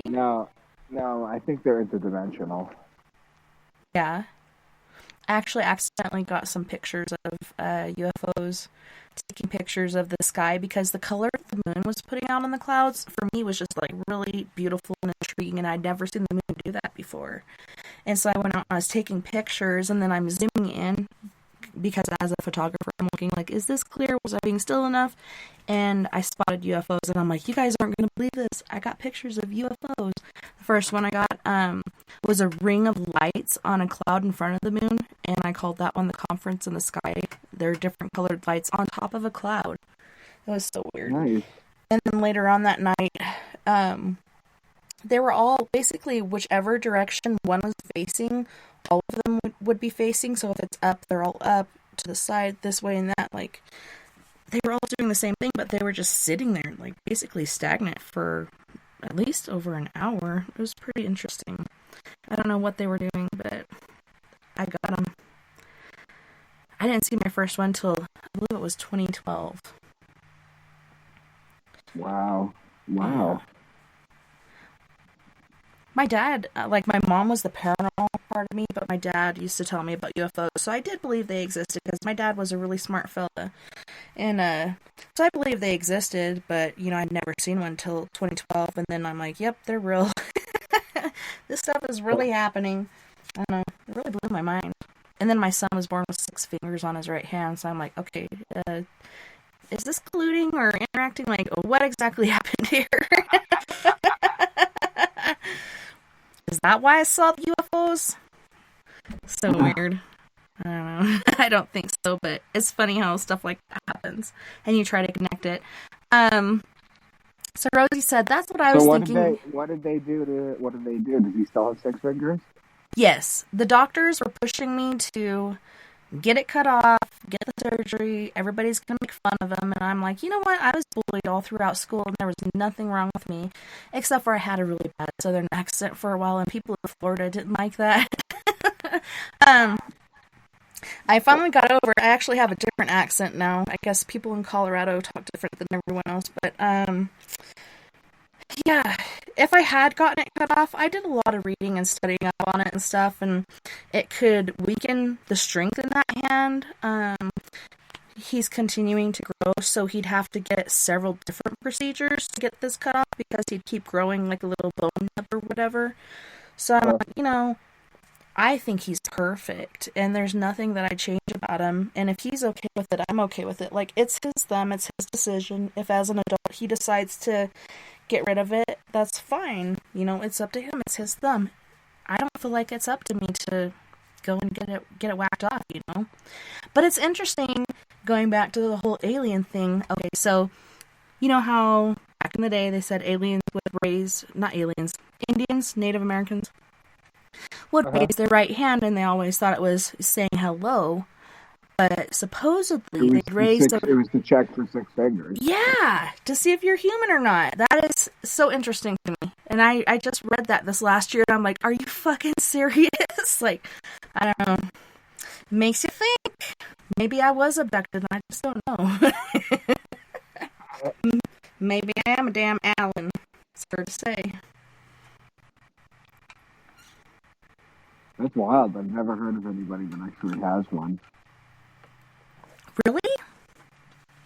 Yeah, I guess it's pretty common, and I was like wondering if it's because I was drinking muscle milk or something else that I might have done. And they're like, no, it's a genetic anomaly, and it happens quite a bit. Like, you hear about people with extra toes mostly, but there are people with extra digits on their hands and such. I don't know, it's intriguing. Like, I never, like you said, I never knew it existed until my son was born. And it was funny because my husband would always make jokes about me being from Arkansas and him being from Arbalete, and how, you know, our son's bound to be born with a dew claw. And then after my son was born, my husband said, he's got 6 fingers on his right hand. And I said, shut the fuck up, dude. This is no time for jokes. And he's like, no, I'm serious. And he's got 6 fingers on his right hand. It to me is amazing. Wow. Yeah, I thought he was making a joke. Where did you hear about that Indian thing with Hal? I believe it was on Res Stories or someplace like that on Facebook, where they share ghost stories on the Res, like skinwalkers, so on and so forth. Yeah, and that's where I had read the article. I'll try to look it up, and if I find it, I'll send it to you. But yeah, they're like, you know how we've always seen the Indians raise their right hand to say hello? Well, that's not what they're doing. They're checking for extra digits to see, are you human or are you alien? So yeah, that really blew my mind. Which it doesn't, I guess, take a lot. Yeah, that to me was just very interesting. And then, so I do overnight security, and I'd call my kids and say goodnight, and we talk about the dreams they had the night before or whatnot, and my daughter was saying that she had a dream. So out here behind my studio, about 6 feet, there's some really old blue spruce trees, and she said she had a dream that there was a UFO back there. We're right next door to the Mormon parking lot, and she said it was in the Mormon parking lot behind the trees, and the aliens came and took her and Floyd, and they were going on the ship, and the ship started to raise up, and Floyd jumped off, and she said he jumped off, so I jumped off too. And then we started running, and Floyd tripped. And right then, Floyd's like, I didn't trip, you tripped. And so they fought back and forth, and I'm like, oh my gosh, like, this was not a dream. This was like a shared experience. Or maybe I guess it could have been a shared dream. I don't know. What are your thoughts on that? That was weird. Shared dream. How old are they? Lily is 6, and Floyd is 8. Okay. Yeah, I mean, shared dreams is 100% possible. You know, I believe that happens. We all share same experiences in the dreams sometimes. It's just so crazy to try and like figure this kind of craziness out. Right? Yeah, it's just sometimes things just are what they are. There's no explanation for them. That's wild that they had a shared dream. Yeah, it's either a shared dream or they were actually being abducted. And then it was funny, after they were having the argument about tripping, Lily started laughing, and she's like, remember when you jumped on the alien's head? And then Floyd started laughing too, and he's like, that was so funny. But yeah, they jumped out of the ship and they ran away together. I don't know. I often wonder, was that a shared dream? Were they actually being abducted? So weird, because a lot of people that talk about abductions talk about being in sort of like a numb state where their body is moving. You know, I heard about these guys that were in a band back in, I think it was the 70s or something, and they got stopped in the middle of the road by a UFO. They all got out of the van and were like single file walking to the ship. Like, they can move their eyes and stuff, but they could not move their body as they would want to. Something was controlling them. I don't know. There's so many interesting stories. And even seeing paintings from back in supposedly Jesus' time. You know, the picture of Mary and Jesus, and there's UFOs in the background having a war in the sky. I mean, I don't know. I believe they're real. I do too. Do you think they're all mostly peaceful? I think there's good ones and bad ones. I think that's what the whole war was about. Like, they're trying to protect us. I don't know why. Like, some people say that it's because they've been in space for so long, or doing space travel or whatnot, that they can't reproduce anymore. And so they're using us to reproduce. But I'm not sure what the agenda is. And supposedly, I don't know if it was Eisenhower, one of our presidents signed a treaty with them that they were allowed to abduct so many people per year. I don't know. It's really strange. I don't know what's going on. Hopefully they are. When I saw the one right outside of my house, my son was only like 2 months old at the time, I think.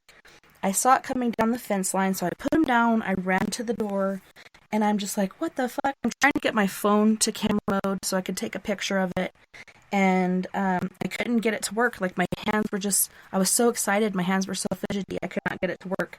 So I opened the sliding glass door, and I stepped out into the snow on my back porch, and as soon as my foot hit the ground, I was like, I don't know what this thing's intention is.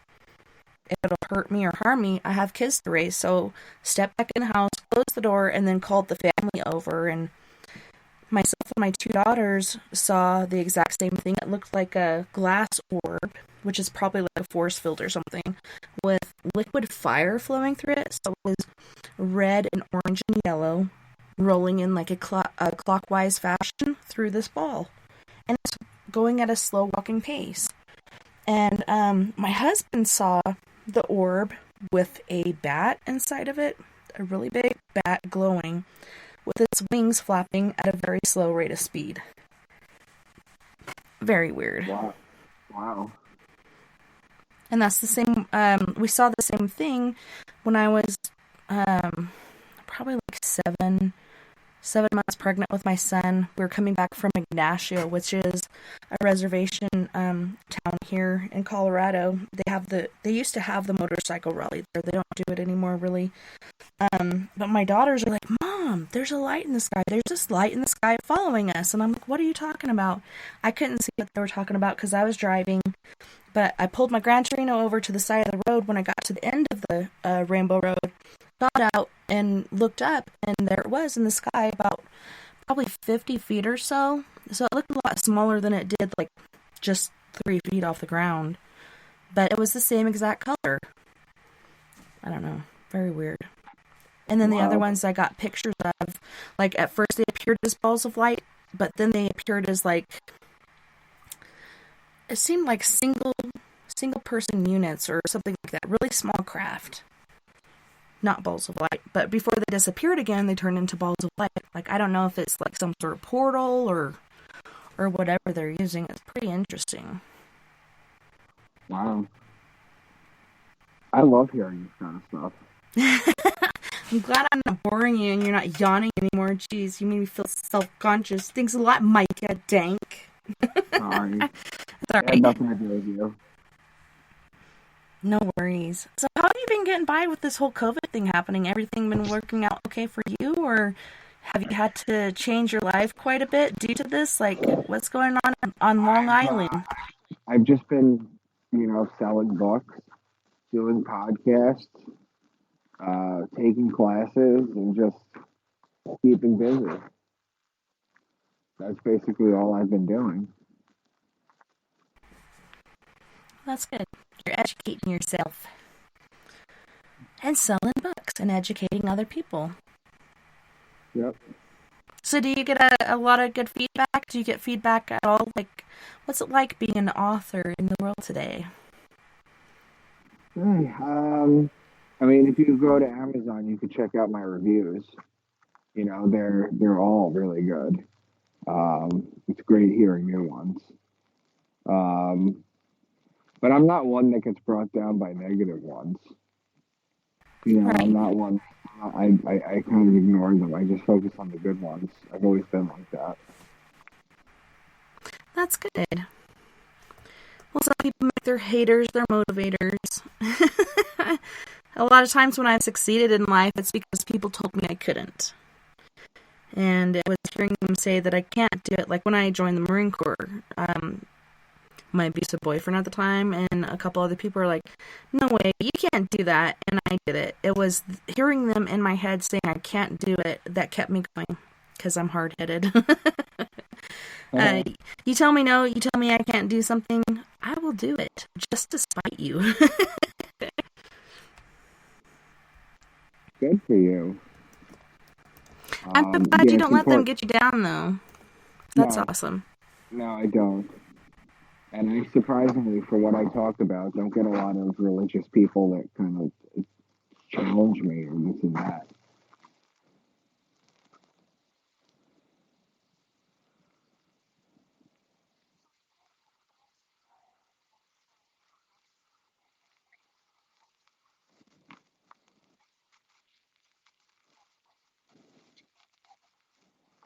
No, I mean, I would like to hear more of your alien stories. Yeah, I don't have a lot of them, but yeah, I do have a couple more that I'll tell you when we come back. But yeah, it's so interesting. Like I said, okay, one of my first memories is a paranormal experience. I've been seeing ghosts since I was so little, and I did have a break, and it was was weird to me because it was right after I got baptized, and it was for about, I want to say 3 or more years. I had a break from the paranormal, and even though I did, like, it still kept me up at night. Like, I was always expecting something to happen. So for me, the paranormal was normal. And then my dad, we had a yard sale one time at my auntie's house, and that's where I was living, and my dad said, hey, I got some books that I want to sell, could I put it at your yard sale? So he brought them over, and I actually bought his book about UFOs, and stuff, so, because I was interested to learn more, and, you know, he'd always talked about them, he believed in them. I remember one time when we were in Arkansas, and we're going down this highway, and there were these lights that appeared in the sky, and everybody was, you know, kind of driving erratically and then pulling over to the side of the road, and it was just miles and miles and miles of people pulled over on the side of the road, thinking they're seeing the very first UFO. They're like, oh my god, it's UFOs, and then it turned out to just be like a whole barrage of helicopters, but they were in a certain formation that it looked like a big old disc, and it was so weird. Like, everybody thought it was UFOs, just how slow it was flying and what sort of formation that they were doing. It did look like a big disc UFO. So that was interesting. That was the first time, and I think I was like 7 or 8 years old, 6 or 7, I think, when I saw this with my dad. And we're like, oh my god, it's a UFO. And then it was just helicopters. So that was a big letdown. Wow, wow. Exactly. It was so funny, though, because everybody thought it was a UFO. Like, everybody for miles, like, pulled over along this highway and got out of their cars and were staring up at the sky. Just imagine what the people in the helicopters thought. Exactly. It's so funny. Well, on that note, we are going to go to our second musical break. We have Mr. Fireline Kiss with Angel, Cockroach with We Play House, and Fred Johnson, The Thoy with After Dark. You guys don't go anywhere. We'll be right back after this musical break.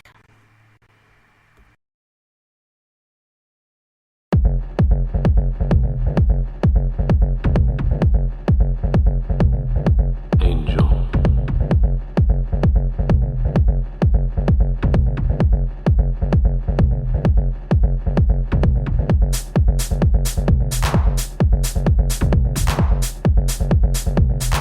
Angel.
We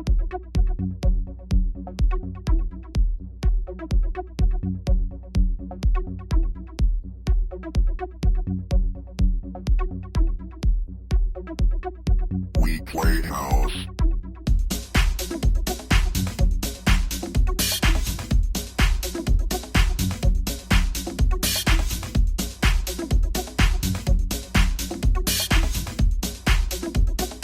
We play house.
We play house.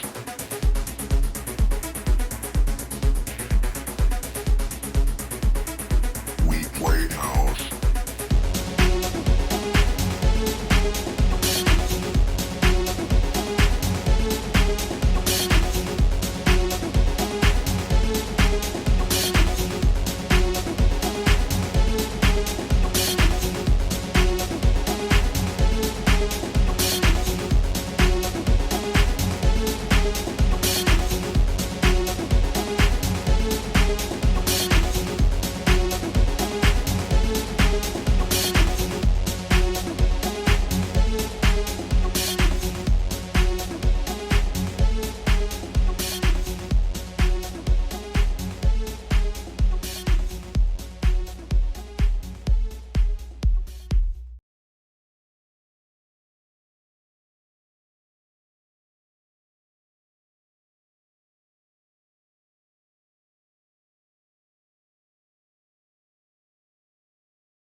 My driver pulls up in my limousine, ready to take me anywhere I want to be. I said, I want to go. Take me to a college scene. I'd like to go and dance, have drinks, and hunt the perfect day. Yeah. Living at the dark, I search lonely streets to find hidden shadows in the dark. It doesn't matter what I say. Secret homicides arranged in a series of pursuits. No matter what I say, after dark, I gave her bass because she had the range. I knew she was the one that never could go home again. Plastic life by limo seats. I don't know why I can't control this urge to hurt again. Yeah. Living at the dark, I search lonely streets to find hidden shadows in the dark. It doesn't matter what I say. Crazy things got murder forever after. No matter what I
Welcome back, you guys. Thanks so much for joining us tonight on We Are Paradox Media's Late Night in the Rockies. Tonight we have Mr. Micah Dank on the line. Micah, welcome back, and thanks so much for hanging out with us tonight and educating us. I'm still, mind blown. Yeah. Are you? Yeah, Reach out to me. I'll send you some of my videos. Sweet, definitely. I will text you that video that I tried to show you on the camera, but you couldn't see it. And then Right. That was so bad because there was really no sound to it. You just heard them messing with the camera and everything. I thought you could see me, but that was weird. Okay, so Micah's not feeling good, and he's going to take off a little early, but I did want to go over your book series again and where exactly they can find it. And, in fact, they can get an autographed copy. So find me on Twitter or Facebook. On Twitter, my name is Real Mr. Dank. On Facebook, my name is Micah Dank, and I have a group called Micah Dank Into the Rabbit Hole on Facebook, too. You can join it. If you reach out to me, If you reach out to me, I'll, check in with you, see how you're doing, and we can work something out if you want to get the signed copies through me. Books 1 through 4 are out already. Book 5 comes out June 15th. And that's basically about it. That is the state of the onion. Well, I'm excited. I'm definitely going to check out your books because I want to see all this decoding and all this different stuff going on, the different story platforms and stuff that you have happening there. Super stoked. And I hope you get to feeling better. I'm sorry you're not feeling good. It's okay. It's just been a long day. Yeah, for sure. Yeah, I was going to tell you some more UFO stories, but we'll save that for next time. Yes, that would be great. All right. Well, thank you so much, Micah, for being on. And like I said, I hope you get to feeling better, and I'll definitely send you some stuff, and you can send me some stuff. I will. Thank you so much for having me on. We'll do this again soon. All right. Nighty-night. Love and light. Yep. Take care. All right. Bye. I guess it's just me and you, kid. So that's weird. What I'm going to try to do, I have this camera that I can hook up, and this camera works not only as a camera, but it also works as a microphone. So I'm hoping maybe this will help. If my sound is choppy, that's so weird. I'm going to also unplug these headphones. Yes, very odd. Okay, so like I said, Micah had to leave because Micah wasn't feeling good. He's feeling nauseous. Yeah, let's try this. I just plugged in the mic. I'm going to go over.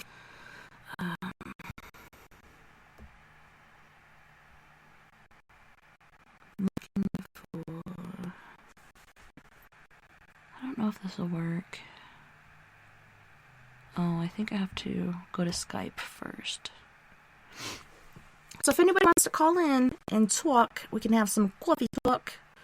Whatever you guys feel like doing. You can call me. If you don't call me, I will read a mother effing book to you to please your earballs. But if I'm breaking up, then it can be good. So I'm trying to fix my mic here really quick. I'm really hoping it's not my microphone. I don't know why it would be going out all of a sudden. Ugh. Okay, so it says my microphone over here is the C920. Now I have to go back over to the Spreaker. Turn off Skype as no one is on there. Hold on.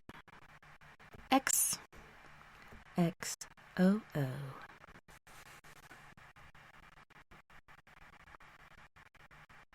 Oh no.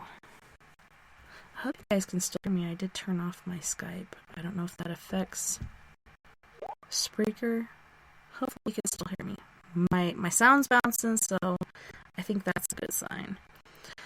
Alright, I'm going to try to... Okay, that's stereo. Where is my 920 cable?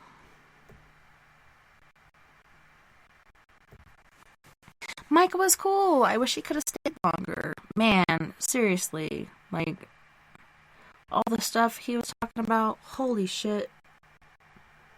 I'm still trying to wrap my mind around this. My number one favorite person, Jesus Cristo, Jesus Christ, is not really a person. He's the son. The actual son of God. I don't know. That's odd. Tell you what. Well, I'm not finding this other mic on my board here for Spreaker. Thank you, Spreaker, for being so amazing. I'm sorry, my voice has been choppy. Like, I don't understand what that could be about. All I can figure is it's about this cable. I'm gonna pull plug. I don't know if that's gonna help. And Micah did ask, he's like, hey, did you get your jab yet? No, I didn't. I'm waiting to see what happens. I'm waiting for herd immunity. I'm scared. I don't get scared a lot, but I am worried about putting something like that in my body. There's been, man, did you see that one guy recently? This one guy decided to get the jab to prove to people it's okay, it's safe, and he died like very next day. Seriously. For real, for real. And like I said, if you guys can't hear me on speaker, like my sound's bouncing, everything looks good, it doesn't look like it's chopping up or whatever. Let me know if it still sounds choppy. I don't know, this is weird. And I have no idea why I'm still wearing my headphones. But you can go to kpnl-db.com. That's kpnl-db.com and see how their sound sounds. Like, is this a Spreaker thing? Or is this like there's something wrong with my Yeti? I hope there's nothing wrong with my Yeti. I love my Yeti. Alright. So if you guys want to call in and talk about it, give me a call, 970-335-9596. That's 970-335-9596. Going over here to the We Are Paradox Media after party to see who's there. Holy shnikes. Maybe we'll start, Mr. Morris was like, don't know who Micah Dank is. He's an author, and he's a pretty smart guy. He's got it going on as far as astrotheology and being a writer. Like, I'm super, super stoked to check out his books and see what exactly he's got going on in there. And, the name of his book series is Into the Rabbit Hole, I believe. Am I off?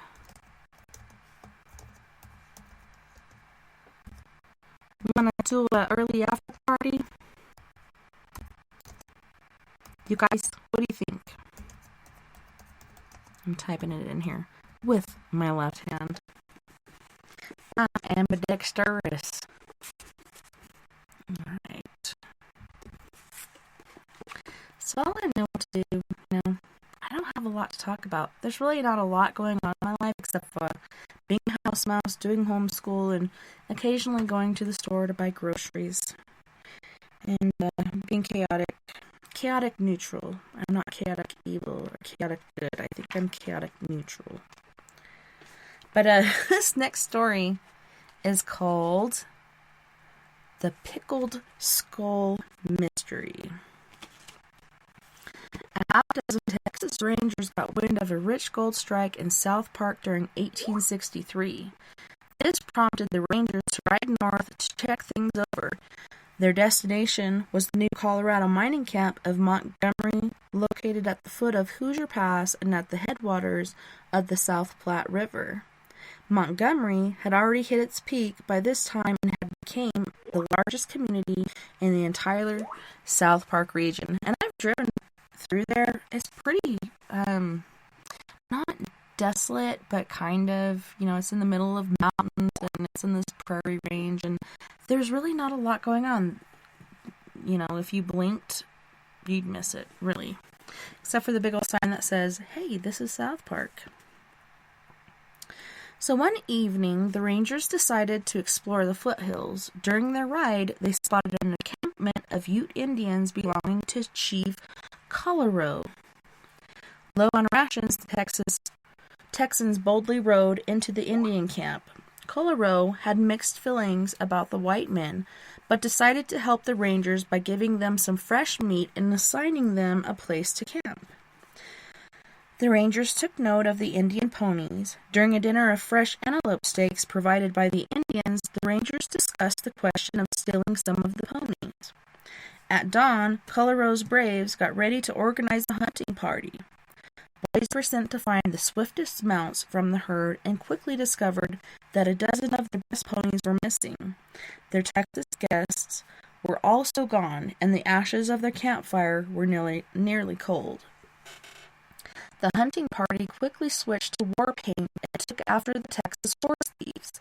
The trail led past Fairplay and into heavy timber. The Rangers knew the Indians would follow and took a circuitous route back toward Montgomery.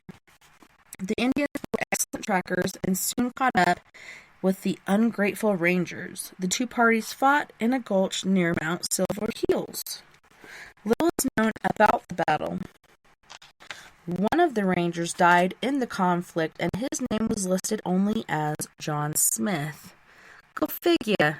How's this John Smith keep popping up all over the place? Like this John Smith. Swear to God. Doc Bailey of Montgomery was a jovial physician. Okay, so going back to John Smith. The Indians stripped John Smith of his clothes, but left his scalp. That was very nice of them. No trace was found of either Rangers, and it is presumed that they escaped. Doc Bailey of Montgomery was a jovial physician, but most of his practice was confined to staggering between one of the town saloons and his cabin. He owned a drugstore and a shoe store in Montgomery. He was also an avid hunter. A few days after the Ute Ranger battle, Doc was hunting along the base of Mount Silver Hills when he suddenly brought his horse to a stop. He could see a white object stretched out on the side of a rock, and it looked human. He rode over to the still form just as the others in his party arrived. Dismounting, Doc drew his hunting knife and tested its edge on his thumb. He remarked to his friends that he had always wanted a human head to dissect and study. Much to the horror of his companions, he sawed off the head of John Smith, leaving the rest of the corpse to rot. After he arrived back at his office, Doc Bailey got out a large pickle jar and submerged his trophy in pickling solution.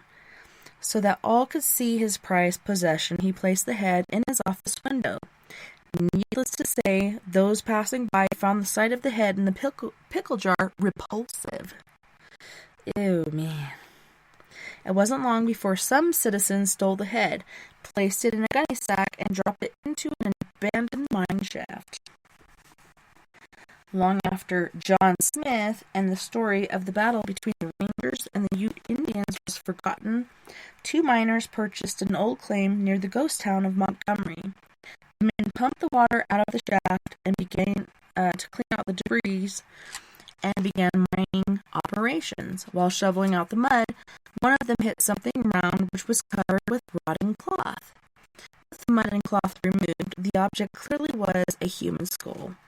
The discovery was a mystery. The abandoned shaft yielded no bones. Fortunately, an old-timer remembered the story of Doc Bailey and solved the pickled skull theory. So I heard some boink, boink, boinking going on over here. I don't know if... Okay, so they're saying, okay, to a after party. Let's party naked too. Whee! Oh no. Sleepy said, grown men would start weeping if they saw me nude, and women would go blind. Alright, so I'm calling these fellas. Let's see what happens. Let's see if this works.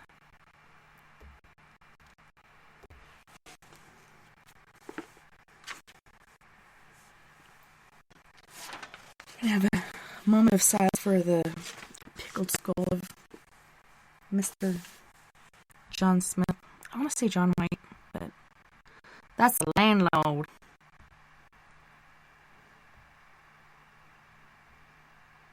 I wonder if the party is too big. Hello? Oh my gosh.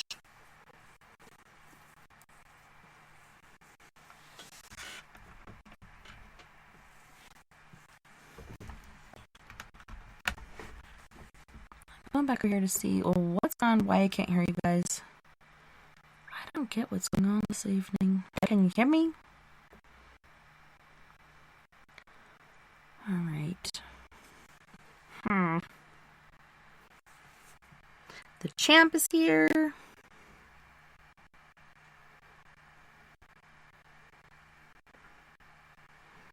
Hello. Can you hear me? Because I can't hear you. I don't know why. Let me check my connect.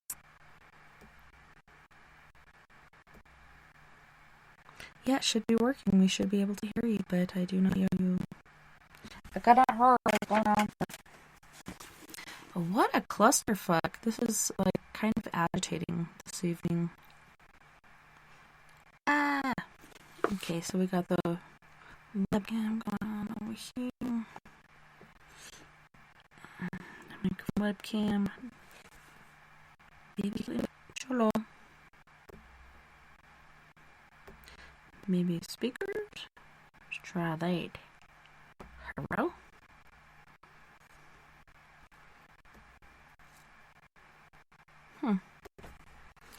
I don't get it. Oh well. Since we can't talk, how about I read you a story? Good to see you again. I'm glad you're hanging out. Okay. Oh my gosh. So unprofessional. Nobody should ever hire me for doing this. Alright, let's go back over here. Everything's good. Even the microphone, headphones are on. I could hear Mr. Dank. I can't hear you. Okay, so this one is called Steel Pike Turned to Silver. Oh, let me take a drink real quick.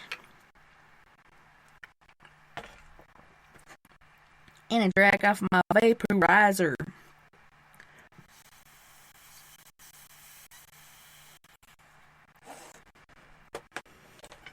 Okay, so a general announcement was made in Denver that all businesses would be closed at noon on June 24th, 1870. That occasion was one of the most significant moments in Denver history. The arrival of its first railroad, the Denver Pacific, on this day, Denverites were to witness not only the driving of the symbolic silver spike, but to complete the railroad, but the laying of the cornerstone for the Union Station. A long, colorful parade with men on black horses began its way from Denver Masonic Hall at 15th Street and Larimer. It wound its way through the town to the railroad grounds at 19th Street and Wazee, where the tracks of the Denver Pacific ended. The Masons were joined by the majority of Denver's 4,759 residents plus visitors from mining communities. If you think about the population of Denver today, that is a very small amount of people. A special train drawn by the locomotive D.H. Moffat brought 200 Masons south from Cheyenne over the newly laid track to join the festivities.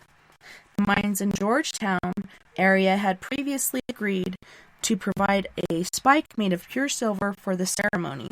The spike was inscribed John Evans, President, June 24th, 1870, on one side, and on the reverse side, Georgetown to Denver Pacific Railroad. Billy Barton, proprietor of the Barton House in Georgetown, was given the responsibility of safely delivering the silver spike. When the day of the celebration approached, Barton and his friends left Georgetown for Denver. On the way through Golden, they stopped to quench their thirst, and in the process, they got royally drunk. To keep their party alive, they needed to purchase more booze and pawn the spike. They then slept off their binge, and the next day failed to rise in time to reach Denver for the ceremony. Oh no. Okay, I don't know who's going off over here on site, but I hear a bunch of blinking. Blink! Hopefully, over here can hear that too. What'd you say? What are you talking about? I'm trying to pop it up.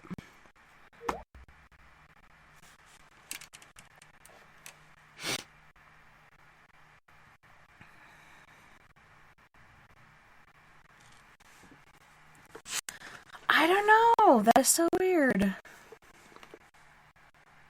It was fine last night, and it was still in the same place this morning. I don't know what could happen to the mic. What a pain in the ass. I'm wondering if I unplug that, if this other mic is picking up on Skype, but not on Spreaker, because I would use that if I could find it. It's not on here. Yeti.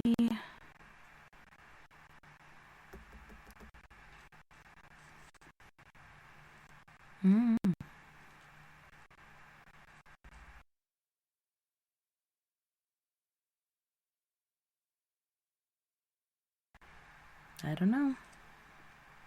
It looks like it's bouncing good, but I don't know. I'm sorry, you guys. At the time of the celebration, ex-Governor John Evans began with a speech while the locomotive slowly approached the end of the track. A band began to play, and the crowd pressed closer to witness John Evans driving the last spike.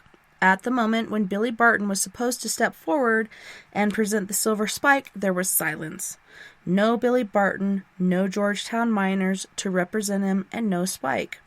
General S.E. Brown, Attorney General for the Colorado Territory, was quick of wit and saw something was wrong. He stooped down unnoticed and picked up a common steel spike. He quickly wrapped it in a piece of foil and handed it to Evans. Brown then exclaimed in a loud voice, "Here's the silver spike from Georgetown, with compliments of the people of Clear Creek County." Evans held the spike in such a way that it could pass for silver.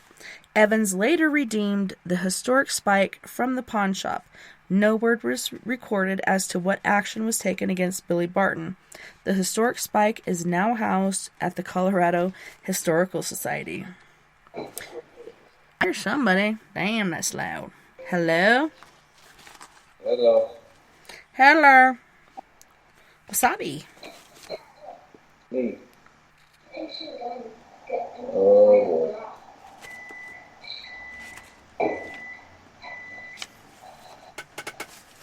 What's up? How's Phoenix? Warm. Warm. How's your YouTube going with your Hot Wheels and such? Like, that's pretty cool. Is it going good? Hold on, I can't hear you.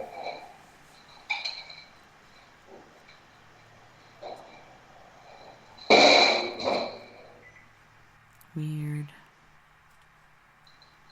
What was that? Is what going good? Yeah, I can hear you. Can you hear me? Like, I keep hearing that I'm choppy and shit. Like, I don't know what's gone.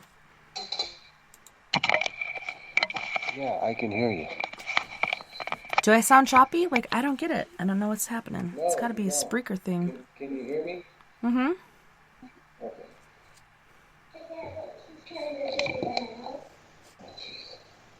What'd she I'm say? uploading one to YouTube right now. Aw.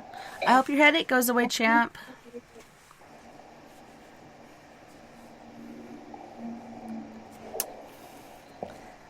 Night-night, love and light. I hope you get to feeling better.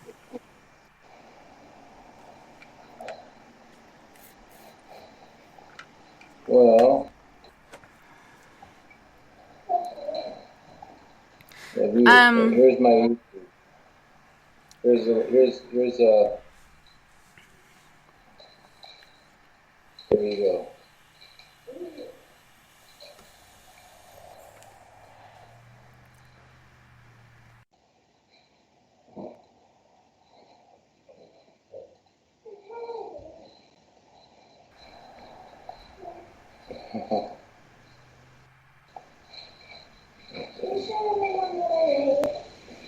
Yeah, it sure says. Hi, Mel. Oh, wow.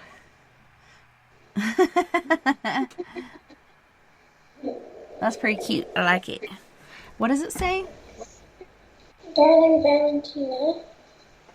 Ooh, Lelena Valentina? Huh?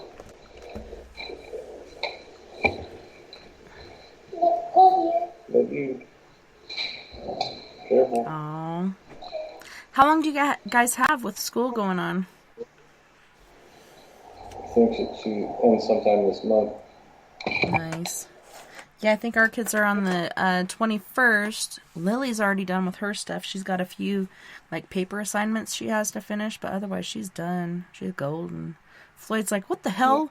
I'm like, you're in 3rd grade. She's in kindergarten. There's no comparison. You got more stuff to do. Yeah. So, Mr. Dank was like, so did you get the jab? And I'm like, no. I've been a guinea pig before.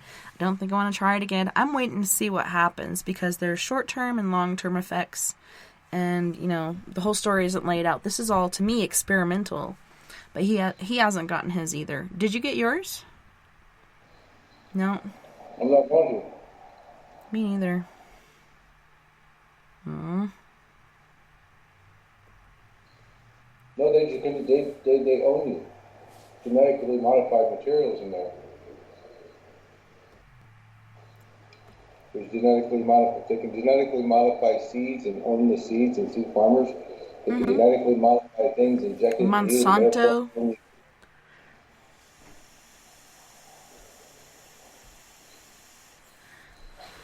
Yeah, supposedly they're selling seeds for plants that will grow a plant, but this plant will not grow seeds that will grow. That's how they've genetically modified it, and I'm sure it changed other things as well. Like, that is not healthy whatsoever. These are... Huh? You're killing people with this vaccine. What they're doing. Yeah, and I just mentioned that too. There's that guy, he's like, I want to take this vaccine to prove that it's safe and blah, blah, blah. Very next day, he fucking died. It's like, oh, I'm glad you proved that as a fact. Sorry, Jack. Oh, man. It's so scary. My mom and sister got it. They're both okay, but I just don't trust it. Like I said, there's short-term and long-term effects. You might have something happen right away, whether it's seizures or clotting or stroke or heart attack or whatever else. Or it could be something in the long run. Who's to say, like, this isn't to keep our younger generation? Now they're saying kids 16 and over here can get it. And I'm like, no, the fuck they ain't. But, like, what if they're trying to sterilize people as well? There's so many different things that could be going on. People talk about being implanted with a chip or whatnot, which, you know, carrying a cell phone and other things like that, you're already being tracked. I don't know. There's just too many questions. Not enough proof or theory behind it.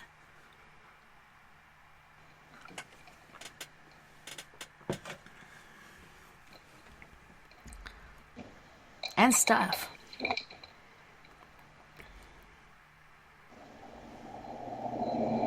Oh.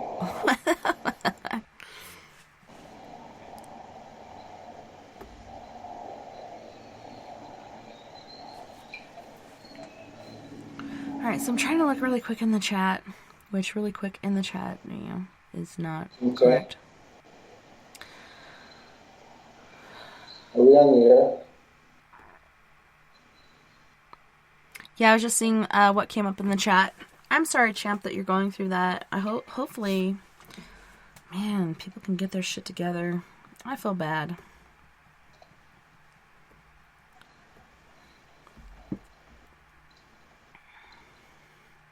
So we have about 27 minutes left for the show.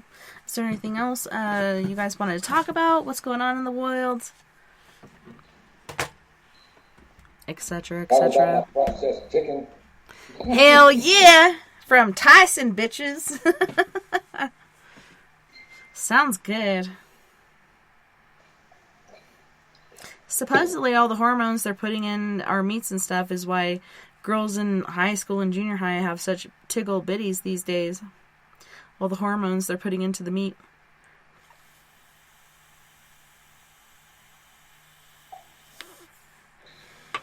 I guess we won't talk about that because you guys are fellas and I'm a female, so yeah, that could go bad. Man, I sure hope Mr. Micah Dank, the Mr. Micah Dank, gets to feeling better. Man, they're totally, like, they're still locked down over there. Huh? He left? Yeah, on break, he said he was nauseous and in the bathroom and whatever, so he said he wants to do something later, but had to go for now, because he wasn't feeling good, and so hopefully he gets to feeling better. I don't know. But man, like, what did you think about what he was saying with all that shit? Like, I was just like, holy shit. Like, I've never heard I couldn't barely anything like this. It sounded like he was talking beneath a pillow. Beneath a tunnel? Really? Everybody's saying that he sounded good and I was all choppy, and I was like, I don't know, because my sound looks good here. There's no... Really? Man, it's got to be Spreaker or people's internet or something. I don't know what the fuck. But I was like, he can hear me fine, so I'm fine. It must be on your end. But how do you prove that? So, I don't know. He sounded not too good. Yeah, towards the end, when we were on break, I was like, are you eating? And he's like, yeah, I'm trying to get something down to see if that helps. But yeah, he was like totally smacking in my ear. Luckily, I don't have that thing my old man has, because when somebody smacks, like, he will stab you in your temple or whatever. He will moida death kill you for smacking. But yeah, I'm like, are you eating something? But hopefully, I don't know, hopefully he gets to feeling better. Hopefully he don't have that motherfucking Rona. And then that's what's stressing me out too, okay. So there's these different theories and other things going on out there. So Kinsey works with little, like, preschool chillins, and she calls herself a teacher, but she's basically like a daycare worker with preschool kids. They forced her to get the vaccination, which, from what I heard from River, goes against the HEPA laws. Goes against HEPA laws. You cannot force anybody to take a vaccination. But a lot of people, like, it's a no-cause state here, so they can fire you for looking ugly, or your breast stinks, or your ass stinks, or whatever. They can fire you. They don't have to give you a reason. So she got it. She got her vaccination. Both of them. And I think she said she got the Moderna one. But then you hear that people that get this vaccination can actually spread the COVID to you. Yeah. So, like, I don't worry about myself because me and Kinsey don't spend a lot of time together. We're kind of, like, on the outs right now. Although I'm going to go hang out with her for a little bit here in a little bit and talk to her about some things. But it worries me because Nova goes in there and she'll play, PlayStation games with them and hang out in this little bitty tiny hot box room. Like, it is so hot, this room. I don't know what it is about this room, but it's always really, really hot. Nova's the one. She's the reason that I'm educating my kids at home. Why I'm not sending them to school, because I don't want her to get sick, because if she gets sick, she'll probably die from this whole COVID thing. She had pertussis, aka whooping cough, as a baby. And ever since then, her immune system really, really fucking sucks. So that's why I've been going through homeschool hell. I'm hoping it goes away. I know it's not. And the school just sent me an email. If you do not enroll your kids in school from the beginning of the year, we won't take them at any time. Are you fucking serious? I could probably sue them for that too. How dare you fucking say you will not take my kid into school if I decide to do this online shit. So I didn't even want to go through their online shit because it's been bullshit. I might do the K-12 or something else instead of the CDLRS or whatever Colorado online fucking school thing. It's ridiculous, really. It's a pain in my arse. So Mel, she goes to school or she goes to a program. Like, what are you doing with her? Melody, she goes to school. And she goes to after school care, so I'll pick her up. So do they have, like, you know, I've seen different schools have shields around the desks. They make the kids wear masks all day. Like, what do they do there for Social the distancing motherfucking and Rona? masking, that's it. Okay. And she's been fine. Mm-hmm. I got a letter that there's 2 cases at her school. Yeah. And they said that if they come in contact with you, that you would be notified separately, or your child, but we weren't notified separately, so it's all right, I guess. You're like, damn right you will. Oh. I don't know. But for me, it's like, I've been going through all this shit, and then Nova still has her friends that go to school and work in public and other things. Like, she still has people come over to visit her. So it's just like, really, what I'm doing is all for naught. Even with Vern, like, he goes out at work, and he doesn't generally wear his mask, and I know they're not social distancing, you know, so I don't know. I kind of feel like it's all for naught, and I might just, like, not do the homeschool thing next year for my own safety and security and sanity. Because I really feel like I've aged like 10 years, and I really feel mind-fucked right now. I'm so glad that summer's almost here, but it's been so hard.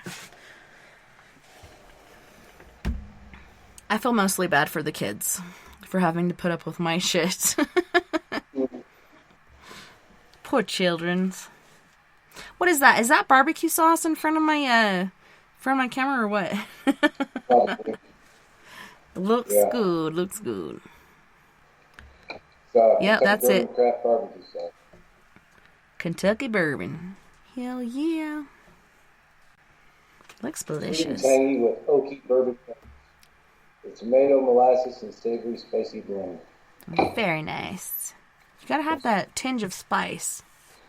Otherwise, like, I don't like barbecue because generally it's too sweet.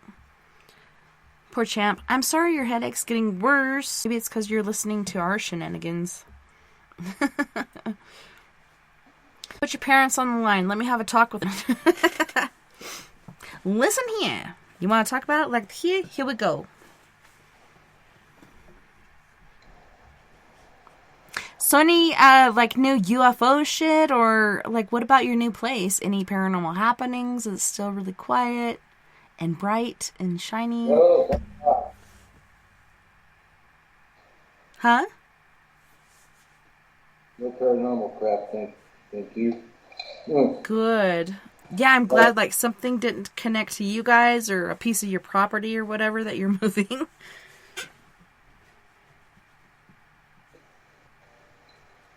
It wasn't a poltergeist, really. It was a portal geist that would take your shit outside. Like, what the hell is up with that? No. Oh, that wasn't in Phoenix? It did it once or twice here. Because didn't Mel's, like, Barbie doll headband go outside from inside? Like, it went missing and it was outside? Mm-hmm. I thought that was in Phoenix. Really? Oh, my gosh. Mm-hmm. But you did have some stuff in Phoenix. Was it paranormal, or was it like Mises to pieces? No, somehow the stormtrooper ended up outside when he was on the kitchen counter. A stormtrooper? Mm-hmm. Oh my gosh. Got a stormtrooper. I stood up on the kitchen counter, and it ended up outside in the rock somehow. What the hell? And then another one was I had a iced tea bottle sitting upright in the kitchen floor, right next to the trash can, and it just fell over one night. I just heard it just fall over. Like somebody just knocked it over. Yeah, I remember that. We were online when that happened. That was crazy. You're like, what the fuck was that? And then you went and looked, and it was the tea thing knocked over. That was crazy. Well, I'm glad, like, and it was so weird, like, looking at your old place, even though it was basically the same, white walls, so on and so forth, it just seemed dark. Like there was something dark there. But this place is like bright and shiny. And do you guys feel better? Are you happier? Kind of, sort of, yeah. Yes, no. I don't know. It just really seems really bright, and I don't know. For me, it's a good energy as opposed to your old apartment. Like, there's just something about that place. It was so dark. I don't know what it was. Maybe it's where it was built or something. I don't know either. Don't lie.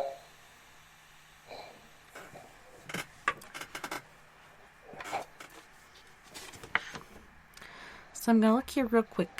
Right. What is that? Oh, Crush. You don't even have any caffeine in that motherfucker. Poor Micah is like, man, I think you need some coffee. You need some caffeine. Come on, let's get it together.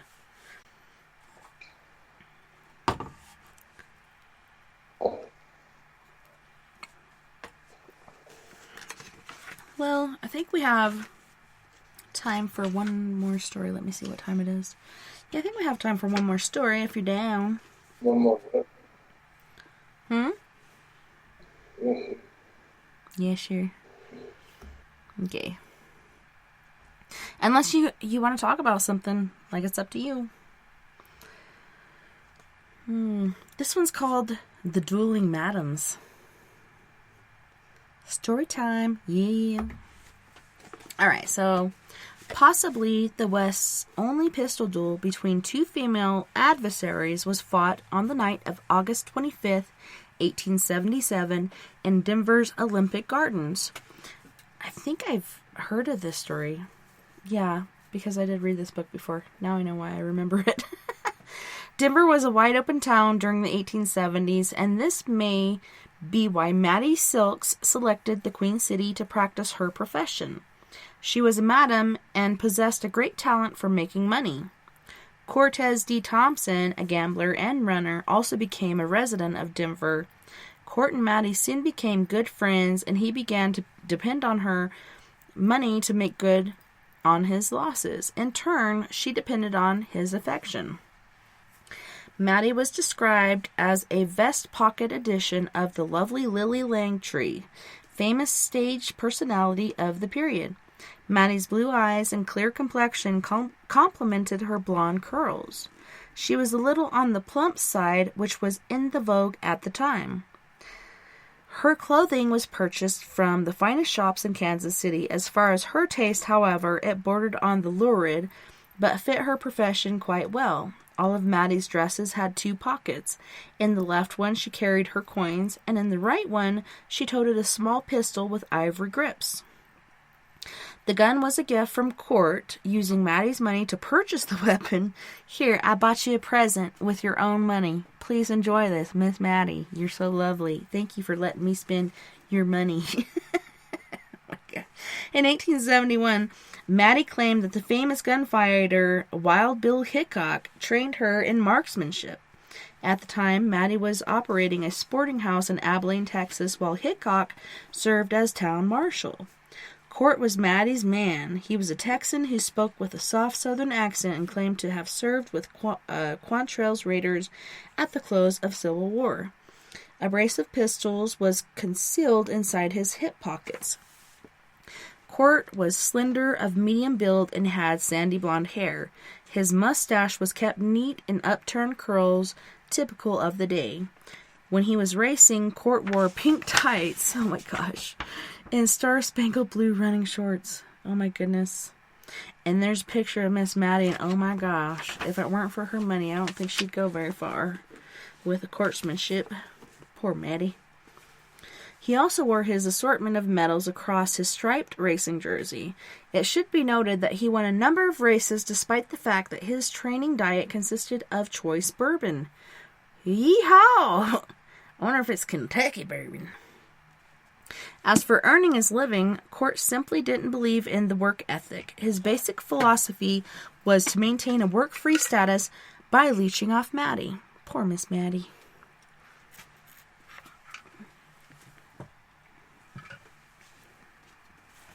Kate Fulton, another Denver madam, was one of Court's admirers and attended his foot races. Kate's place of business was at 449 Holiday Street, now Market Street in Denver, while Maddie's establishment was just down the street at 501. They were pretty close neighbors. The two were competitors in a sense. After a win by Court at the fairgrounds in August 1877, Maddie used the proceeds of her winnings to invite her friends to a champagne jubilee at the Olympic Gardens, also called the Denver Park. Located just outside of Denver city limits on the west bank of the South Platte River, it was the kind of place that drew the following comment by the Denver Times: "No woman who does not desire the risk of her reputation and perhaps her honor should be willing to be seen there." Oh my. Man, judgmental bitches. It had a pavilion in a grove of cottonwood trees and included a museum of freaks, a museum of ore samples, and a small zoo.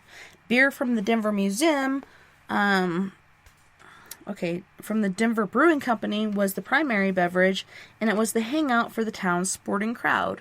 At the party, Maddie's guests included Kate Fulton, as well as other Holiday Street proprietors. There were con artists, faro bankers, card sharks, and many of Denver's trollops. As the evening wore on, something touched off a bitter quarrel between Maddie and Kate. It could have been over Katie's advances to Court, or Court could have turned his attention toward Kate. In any event, the belligerent madams felt the only way to get past it was a duel to the death that could settle their differences. Maddie selected Court as her second. Kate chose a gambler named Sam Thatcher. The party left the pavilion for a grove of trees on the bank of the river. As 30 paces were stepped off, it is likely that Denver's sporting element made a book on the outcome. Maddie, just 29 years old at the time, boasted of her marksmanship as madams marched to their positions.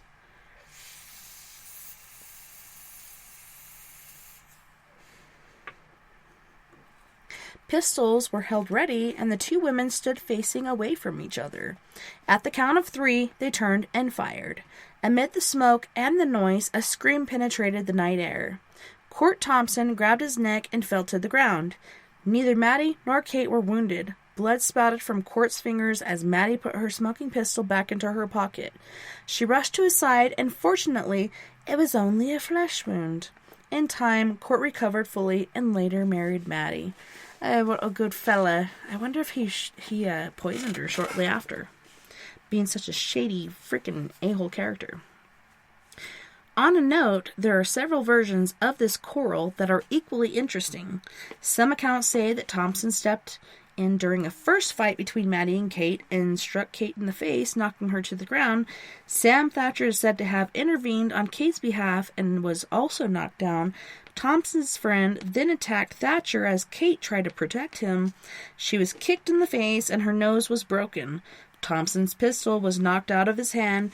When Thompson was returning home in a hack, someone came up to the carriage and shot him in the neck, presumably with his own gun. Kate Fulton fled to Kansas City the following morning and returned to Denver when things had cooled off.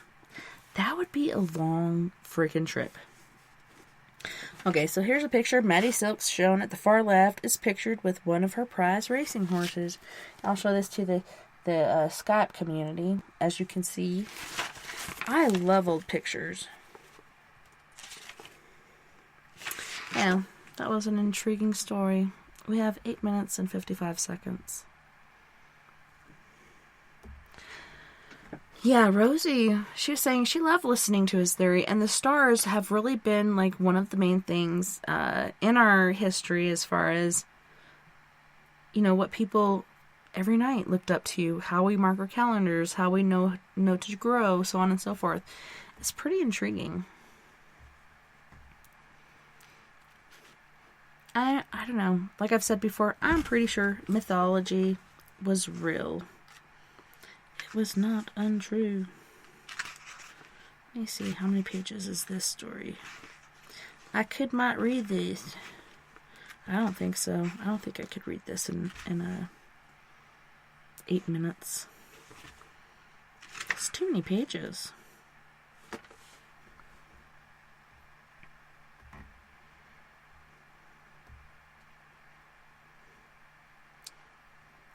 Why do you look so happy? You're making me jealous, Sleepy. Oh, how's that? Because you look so happy. I'm just kidding. Hi. Me? Oh, yeah. Oh, yeah. Did you work today? Oh, no. Thank goodness.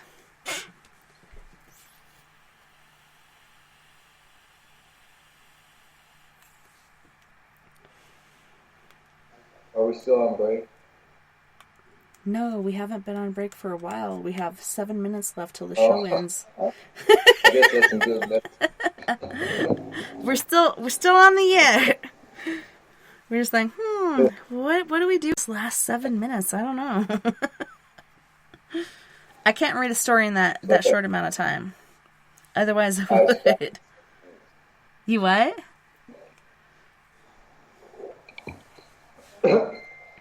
I'm sorry. Hold on.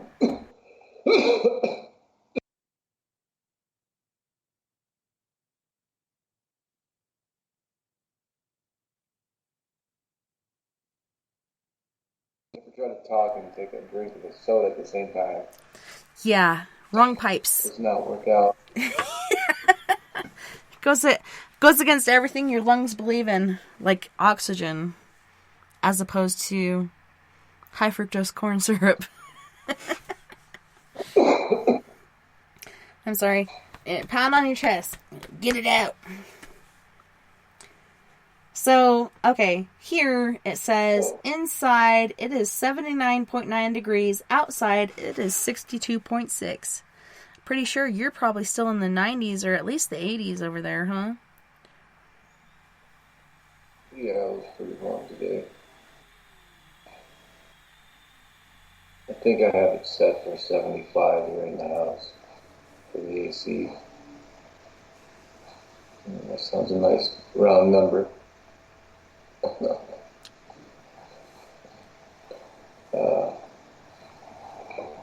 So what are you going to do this summer?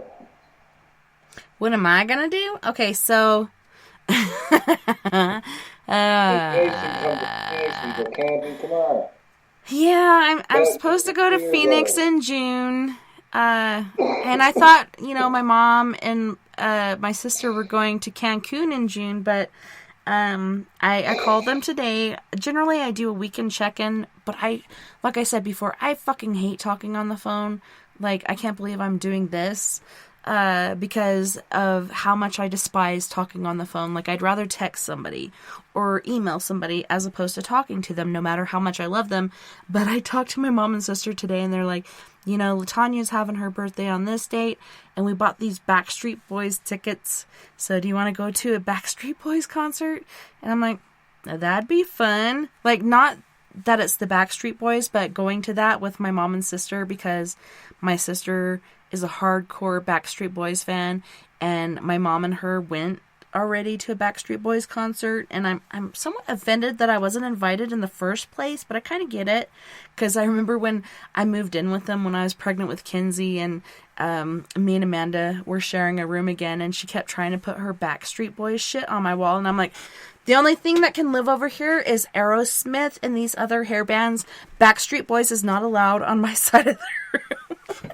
So I would not allow any Backstreet Boys shit on my wall. But I'm willing to go to this concert with them because I love them and I know how much they love the Backstreet Boys. And that would just be some good family time. So if you want to go camping in the heat of June, like maybe I'll bring a tent or something and we'll do that. We can go to the Superstition Mountains or something.